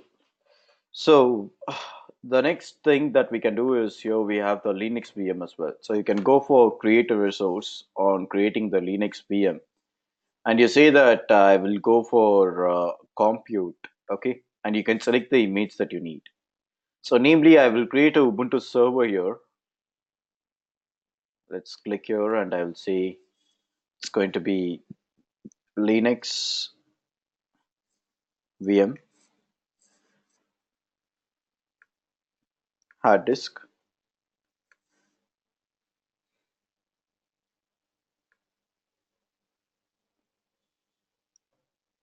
Ashwini, give me time, please. I'll just complete this demo. If I'm done with this, I'm done for the day to go with the demos. Username, so I will give it as demo user. If you have a putty client, you can generate SSH. If not, let's give the password demo at pass123. You can even use the same.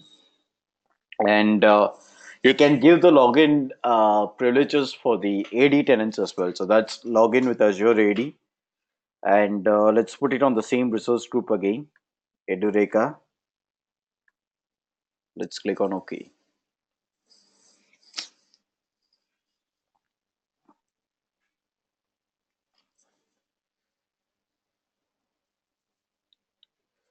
And I will say B1 standard, which I'm going to use. Let's click on select.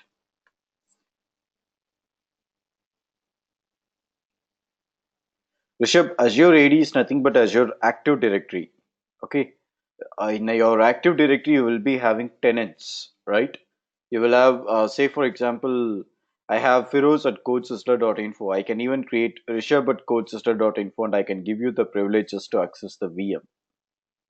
Were you getting it?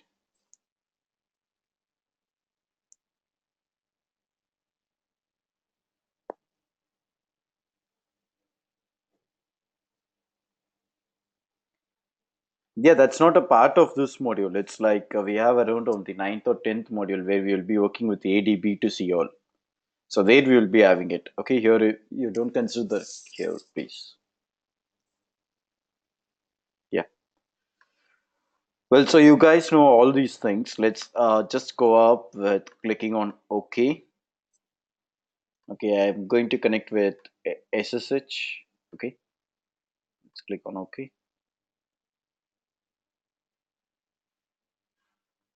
Yeah, create. So now it creates a Linux VM. It's same like your Windows, but the connectivity alone will be from PuTTY. Okay, so I will open PuTTY here.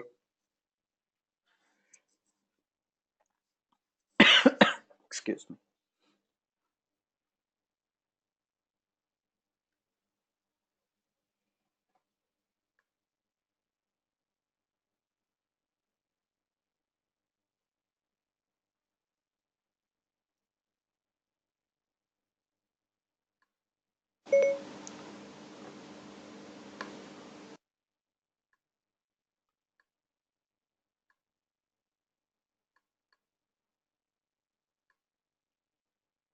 Okay, so let's get the VM to be deployed and then we can connect.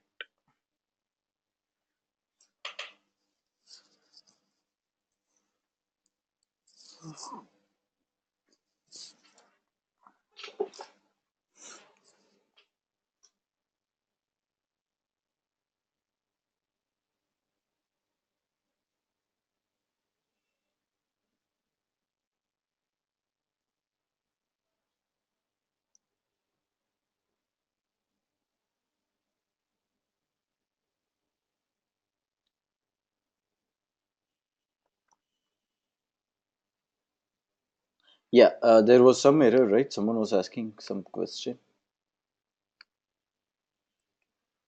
Ashwin, yeah. Ashwini, see the problem what you're getting, a get Azure ARM storage account resource group could not be found. Yes, you should give your resource group name. Why you're giving ops VM RMIG? Do you remember? I was changing all these things. See, I have given, just check my screen, please.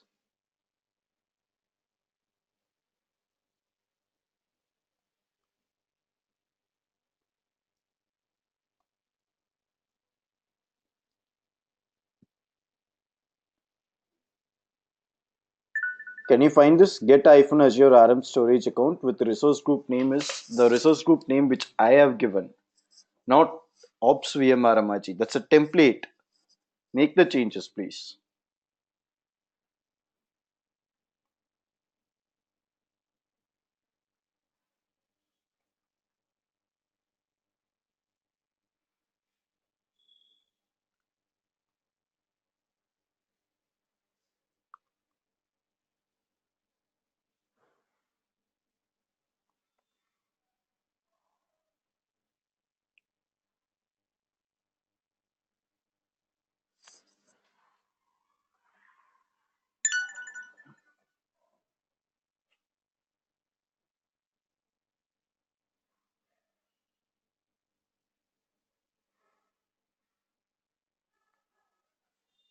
Okay, resource has been deployed.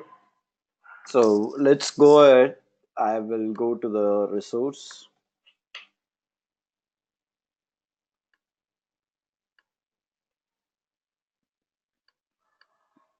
and here you shall copy the public IP. Okay, and I will connect with putty here. So I will give putty port 22. Let's click open. Click on yes to validate the certificate, and here you need to log in. So login as demo user, password demo at the rate pass 123.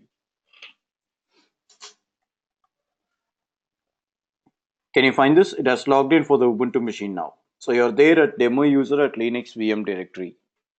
And here you can run your commands like, let's say I need a calendar. I will just say calendar. Okay. So I can install my tools, my softwares, all these things even over here. Were you clear, guys? Any questions?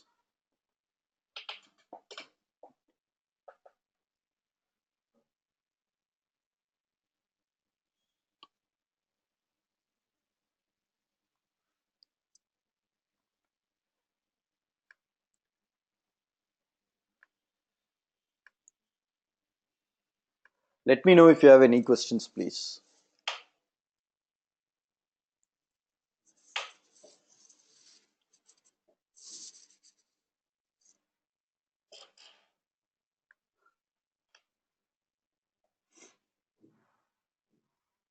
Can we do web access to Linux machines? Yeah, you can do that as well. You can get the RDP as well.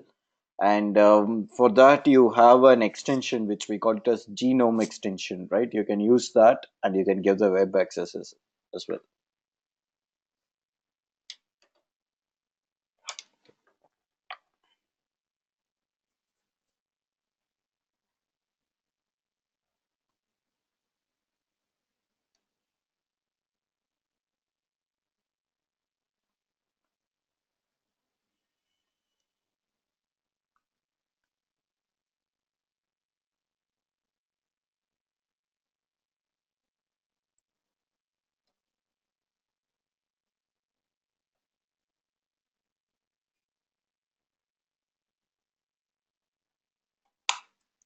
Any other questions?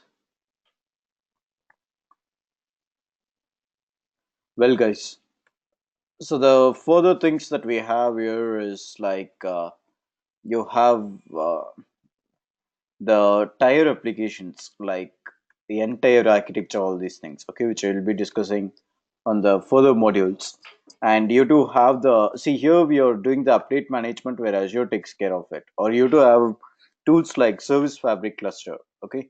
But speaking about Linux or joining the hands of Linux and Windows operating system, you have the automation management which can be done using Puppet or Chef. Okay, so let's say Puppet template, Puppet 2017. Okay, This will help you to manage the life cycle for your Azure environment, where you're going to maintain the application development. Let's say you're going to deploy a web application on a IaaS server or something like that, and you need to maintain the scalability, the update, the security, all these things. Okay, so those things can be managed by using this Puppet Master. So if you need a documentation on that, you can just go here, this link, you get it here, like what you can do with the Puppet as such, how you can provision it, all these things are over here.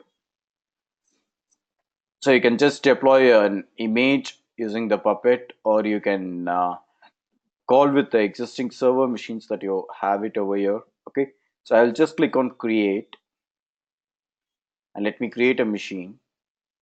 So let it be Linux VM.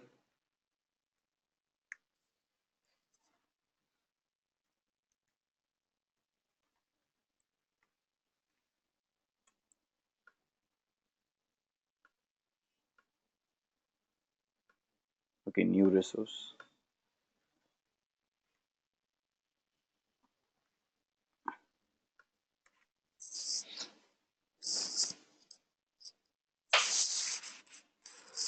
So here it creates the machines. You can give number of machines over here. So it's like virtual CPU 1. Okay, you can click on any number of counts that you need, and the storage account that it's going to create with. Okay, and you also have the DNS prefix that you're going to give. Let's say I will give a user friendly one, Linux Edureka,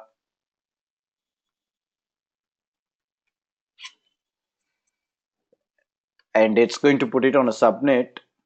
Let's just give OK for this, and I'll click on OK, where I'm going to create this template.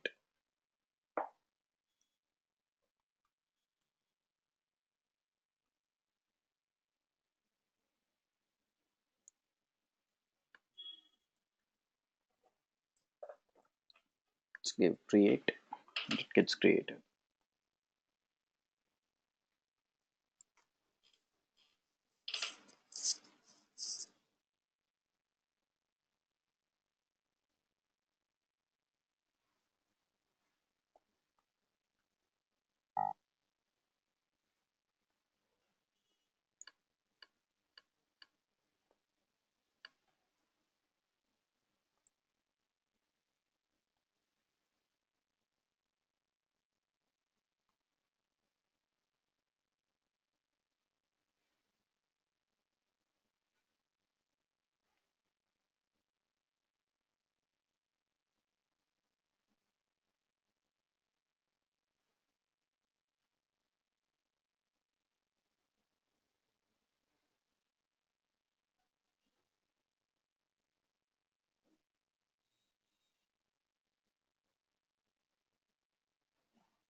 Guys, meanwhile, let me know if you have any questions, please. Okay.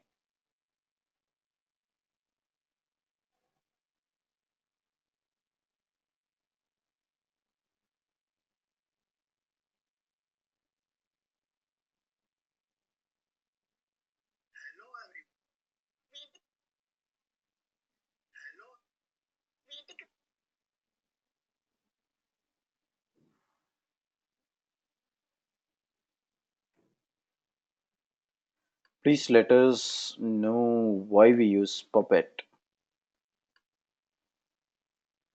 Okay, I will speak once again the same.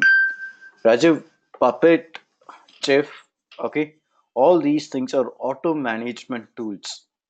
When you're going to deploy an application, you're going to deploy it and you need to maintain the infrastructure, you need to maintain the security, you need to maintain the update management, or you can even speak about like the other things that you have, how you're going to build like a microservice application, you're going to manage it. Okay, so to overcome all these things, we need the deployment tool. Okay, the deployment tool will take care of the, I mean, the entire infrastructure, the virtual network, the security, the DDoS attacks, all these things. It can heal automatically and it can work as per the upgrade management what we have there. Okay. So here, what you will do is you will just configure Puppet or you will just configure Chef, and then you will put up the server machines into the template where you get a console over there, and you will deploy the application over there. Okay, so you can just put up your applications, and you can maintain the upgrade domains, you can maintain the fault domains using this Puppet console. Same like Azure, the open source platforms comes up with separate tools like Puppet, Chef, all these things. Are you clear, Rajiv?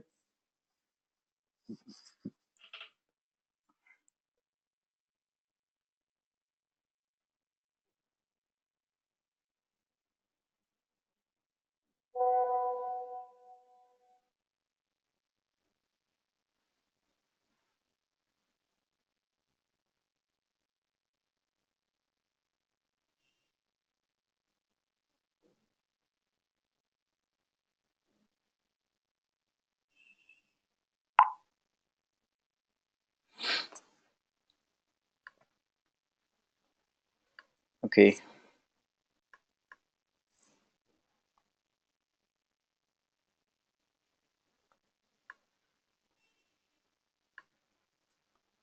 Well, so here we have this Linux VM which has been created, okay, inside the Puppet console.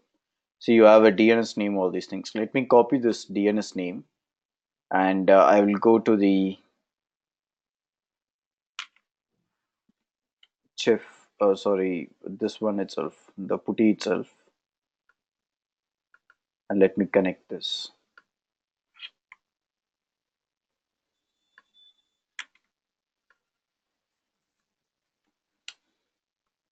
Right? So I'm connecting with this. So once when I connect, I need to run command where I'm going to generate the username and password. So let's give the command sudo pt puppet labs. I'm going to retrieve the library files from here. Puppet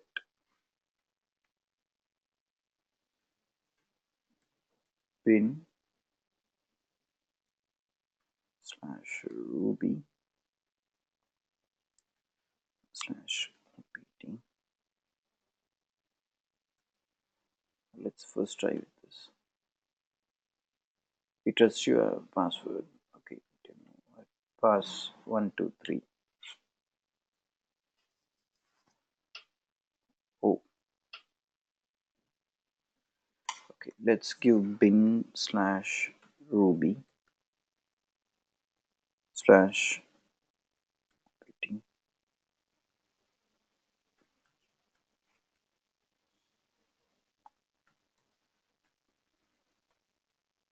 server data, and it locates on the enterprise for the template. This is the directory address. You can just make a copy of it.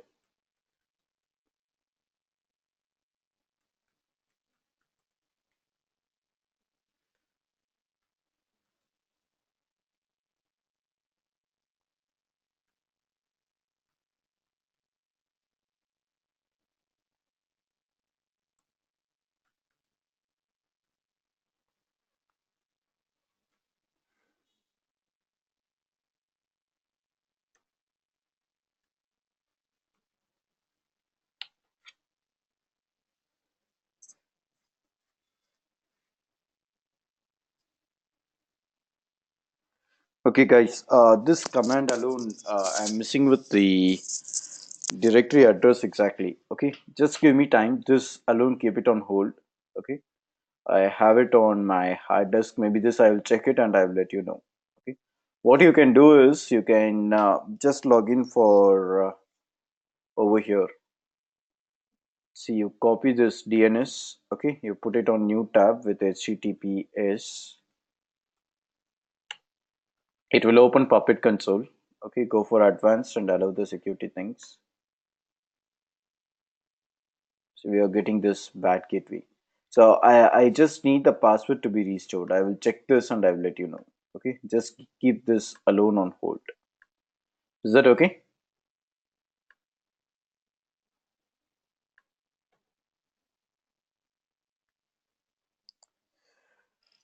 Yes, Chandu, the machine and the image deployment can also be done. Say, for example, I will show you here. I'll just go for create a resource, Windows Server.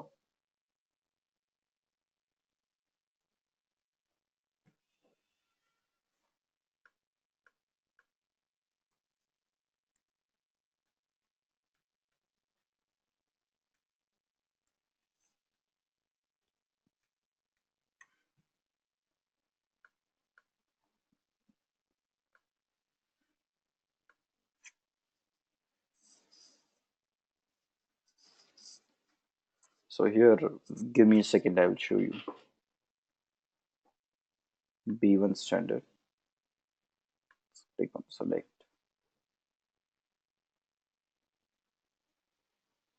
And see, consider this one. Okay, I will go for extensions and I can add an extension where I can find the Puppet one. So you have Puppet agent here. And you can click on create. So here you can give the DNS name. See, this is the DNS name, right? You can give this. Can you find this green color tick mark? So now the VM, as you said, the image, okay, or the application that you have can be mounted towards the same one. Any other questions?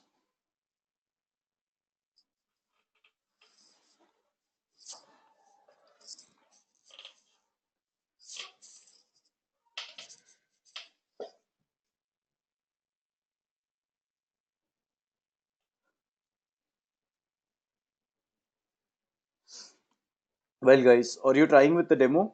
Shall I wait for you?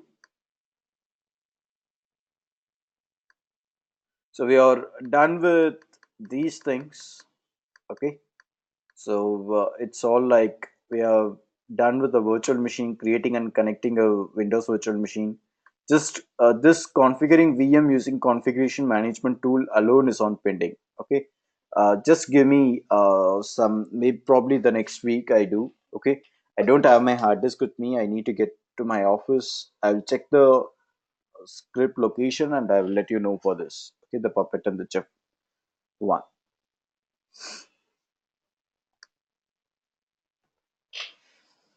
Please work on it and let me know if you have any questions.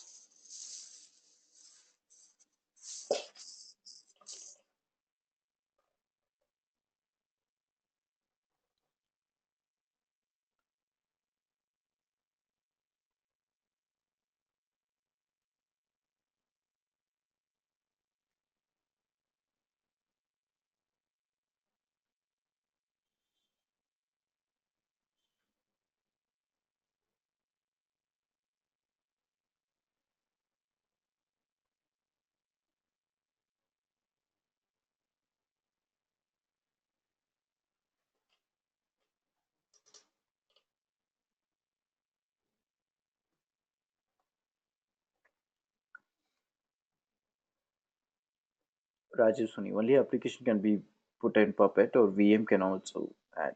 You can add VM as well. I showed you now, Rajiv. The same was the question asked by Chandu, and I showed you how you can do it. Yes, Rishabh, we are done. Ashwini, yeah, hi. See, the resource when you create it, right? Or I will explain you with the script itself. Give me a second. See, this is the script. Okay. And why we declare this variable is resource group name is we call it over here. Wait, I will show you. See this one. Can you find it? I'm saying get the storage account from that particular resource group. Okay. I cannot write each and every time saying that this is my storage account name, which could be long. And I cannot say the storage account name, resource group name as well. So I declared a variable and I'm calling the variable over here. Are you clear?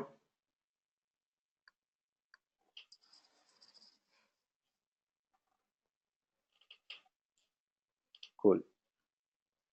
No problem, Mr. Rini. Let me know if you have any other questions as well, please.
Can we talk about networking components a bit? Application Gateway Traffic Manager.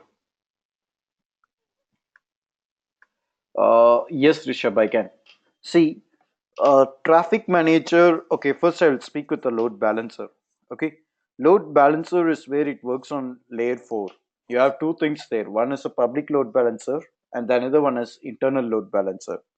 Okay, the public load balancer will help you to receive the incoming request and route it towards the internal virtual machines which are connected by means of the internal load balancer that you have. So it works on layer 4. Okay, and it can load balancer can work only within the data center regions, or let's say within India.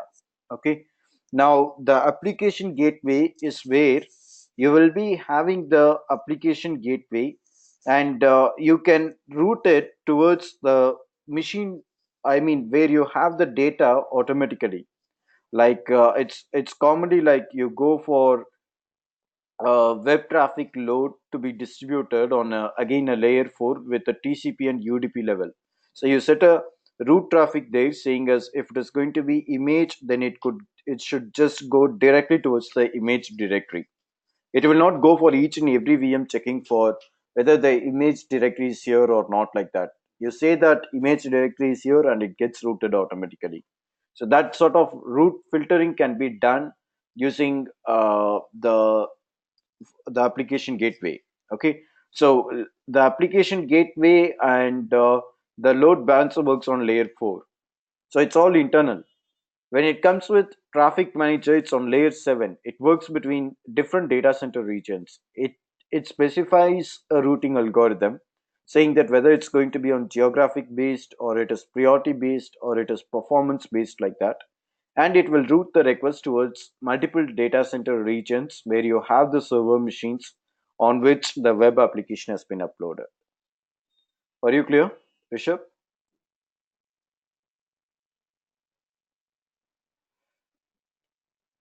Uh, the application gateway is like, see, you have a OSI layer over there, right? You have a uh, layer 4 with TCP and UDP. Okay, just keep this application gateways layer. Let me check this, Rishabh. Okay, it's on layer 7 or layer 4 as such. Let me check with the architecture and I will explain you. Is that okay? Just keep this alone on hold, right?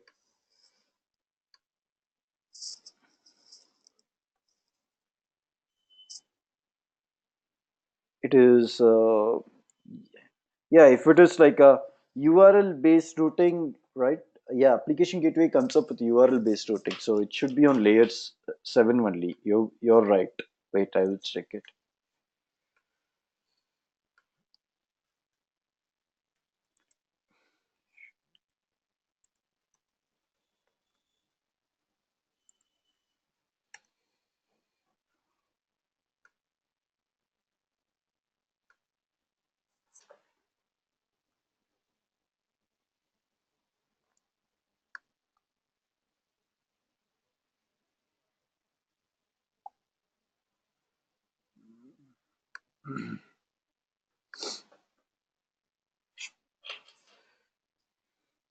Yeah, you're right.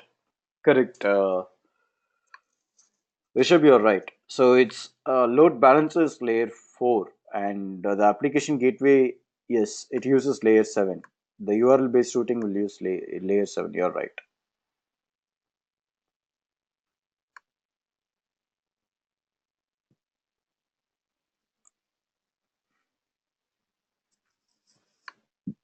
Hi, Tarak. I have created VM on first class. By that time I can able to connect to the VM. Now I'm getting the error above while what's the error? Remote desktop connection can't connect to the remote computer for one of these reasons. You might be having a proxy block, Tarak. This is because of the proxy block that you have. You should have an open internet without any proxy.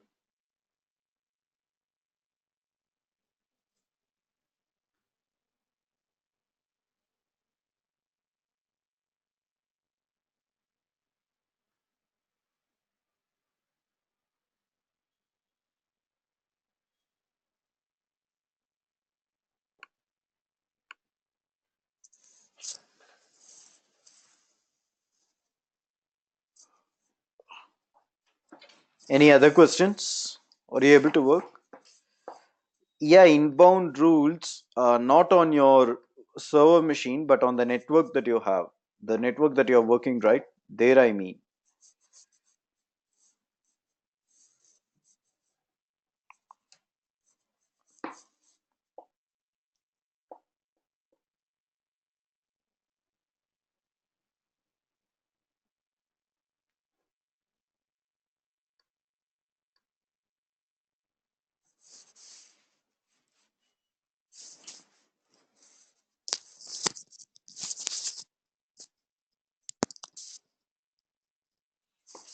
Any other questions? How can I open the proxy? It's not on your hands, it's on the networking admin who owns your network. Try with your mobile network, it should work. It's an open network. What you have in your mobile is an open network.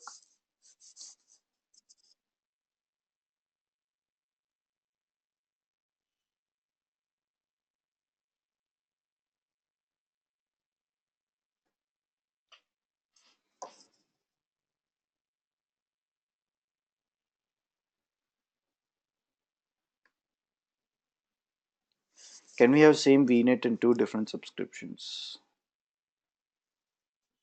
You mean same VNet in the sense same address range you're speaking about, Rishabh?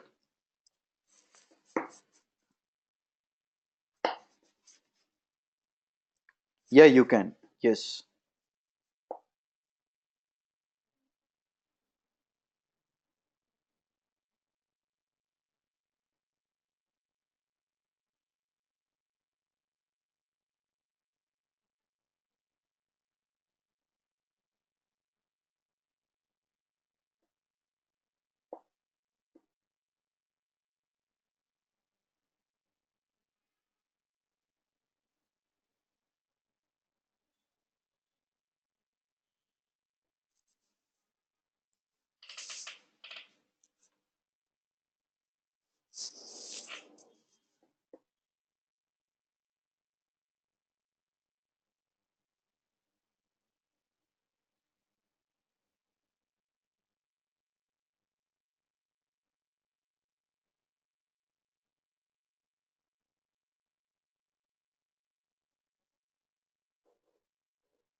If I understand correct, we can have same VNet and then same subnets under net in different subscriptions part of the same Azure account.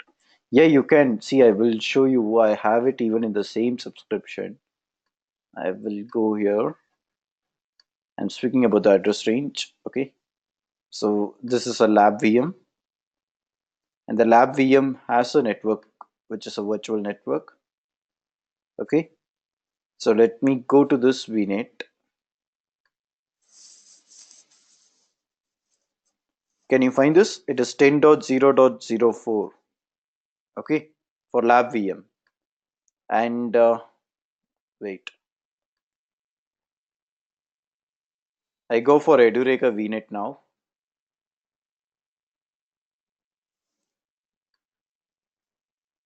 That is also at the same address range. The subnet mask alone is different. It gets collided. I hope you can make sense, Rishabh.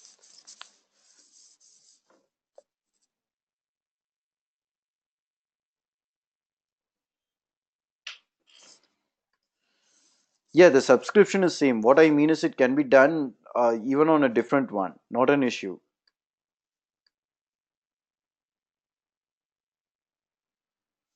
Can you move the VMs from one VNet to other VNet after VM got created?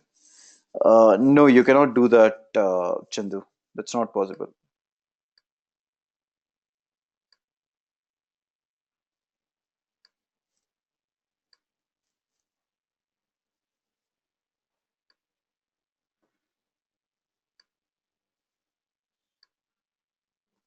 Any other questions?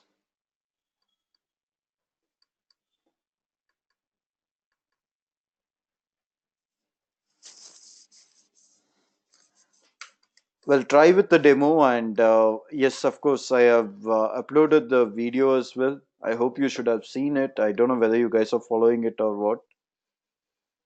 You have module 1 and module 2 which has been uploaded here.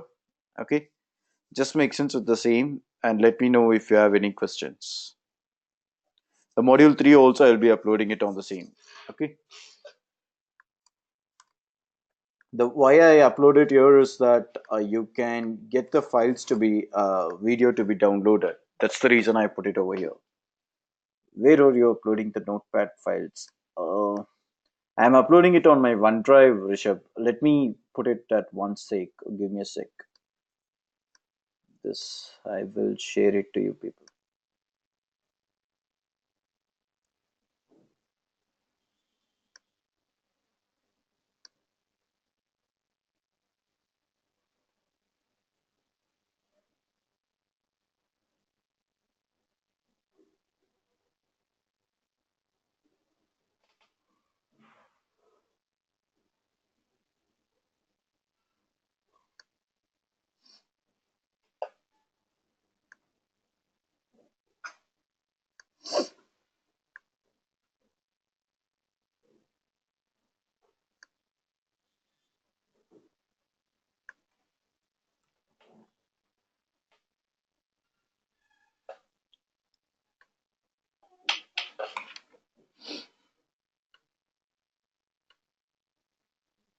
Well, this I will make it. Don't worry, okay, Rishabh.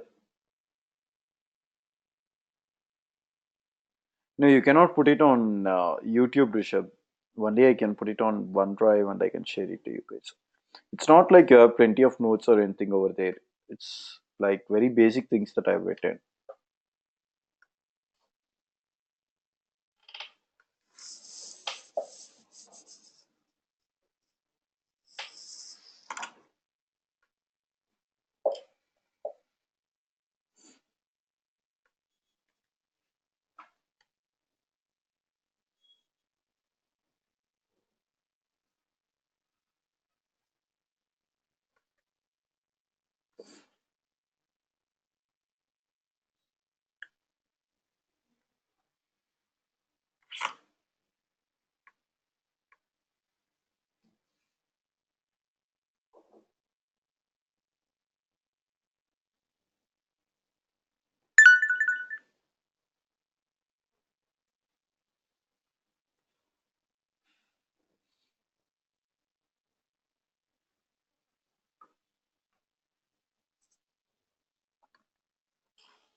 Okay, so get it from here, guys.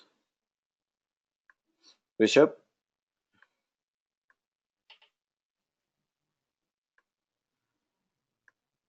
URL of update domain for domain where it states that only one VM is sufficient to be highly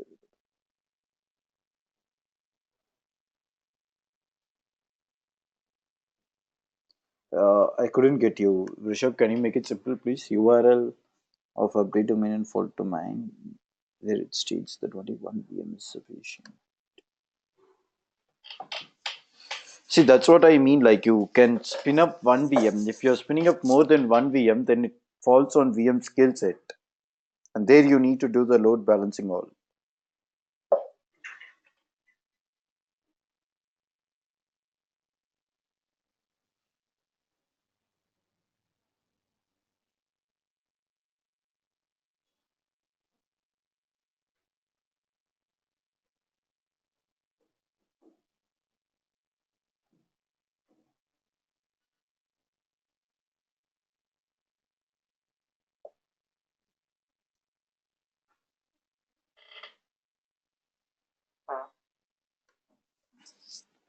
Uh, yes, Rishabh. Give me let's say before today evening, I will do it. Okay. I need to look for it on my drive. So I will share that.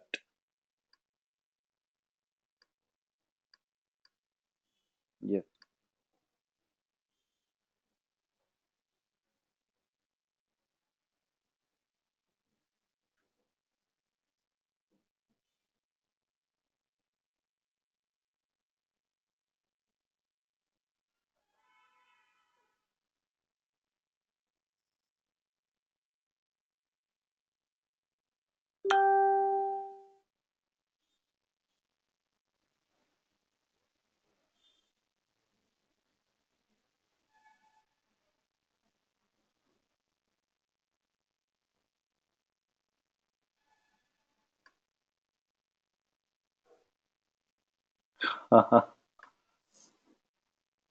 Yeah, Rishabh, I will revert on the same.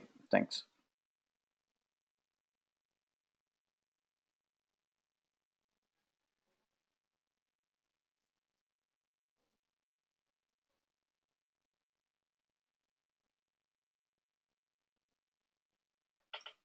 Well, guys, so by that, let's close for the day, right? I hope you're good with it. And I will also upload the videos. Just let me know if you have any questions or anything. Okay.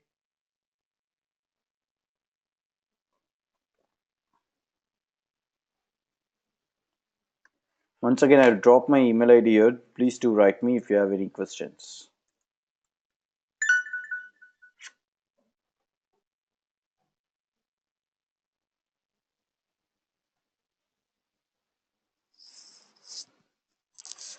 Well, guys, thank you. So I will convert the file and I will put it on the YouTube. Okay, you can get it done from there itself as well.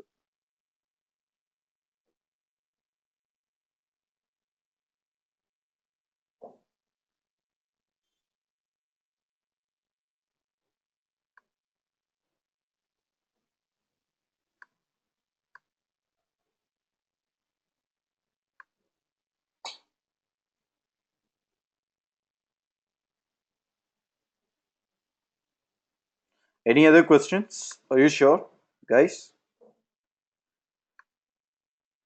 Chandu and others. Rishabh,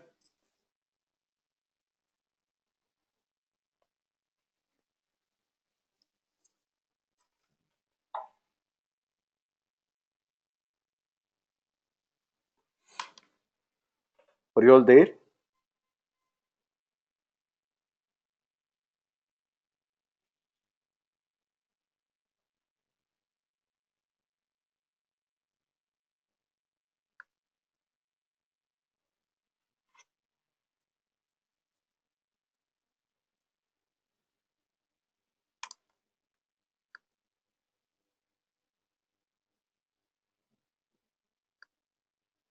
You should be able to stop the VM. There's nothing like lock for the VM all.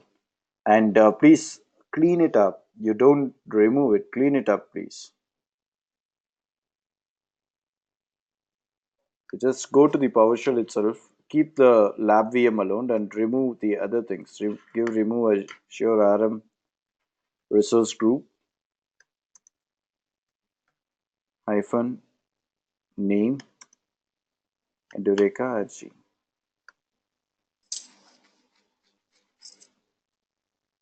And do the same for the Puppet Master as well.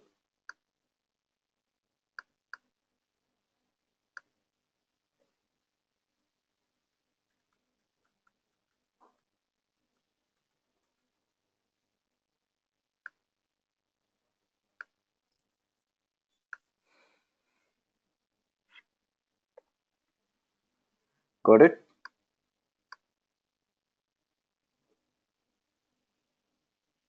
You have not configured any log for the VM direct. See, the log can be only for resource group. Consider this as resource group. Capgemini-RG. Okay. And when you go here, you can find logs. If you have added it, it will be there. If not, it will not be there. Only here you can perform logs.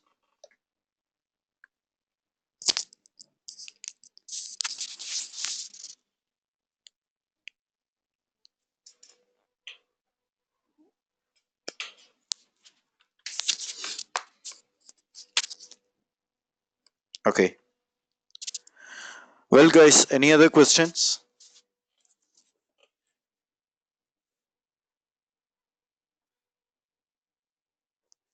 Okay, then. Thanks for joining. See you by tomorrow.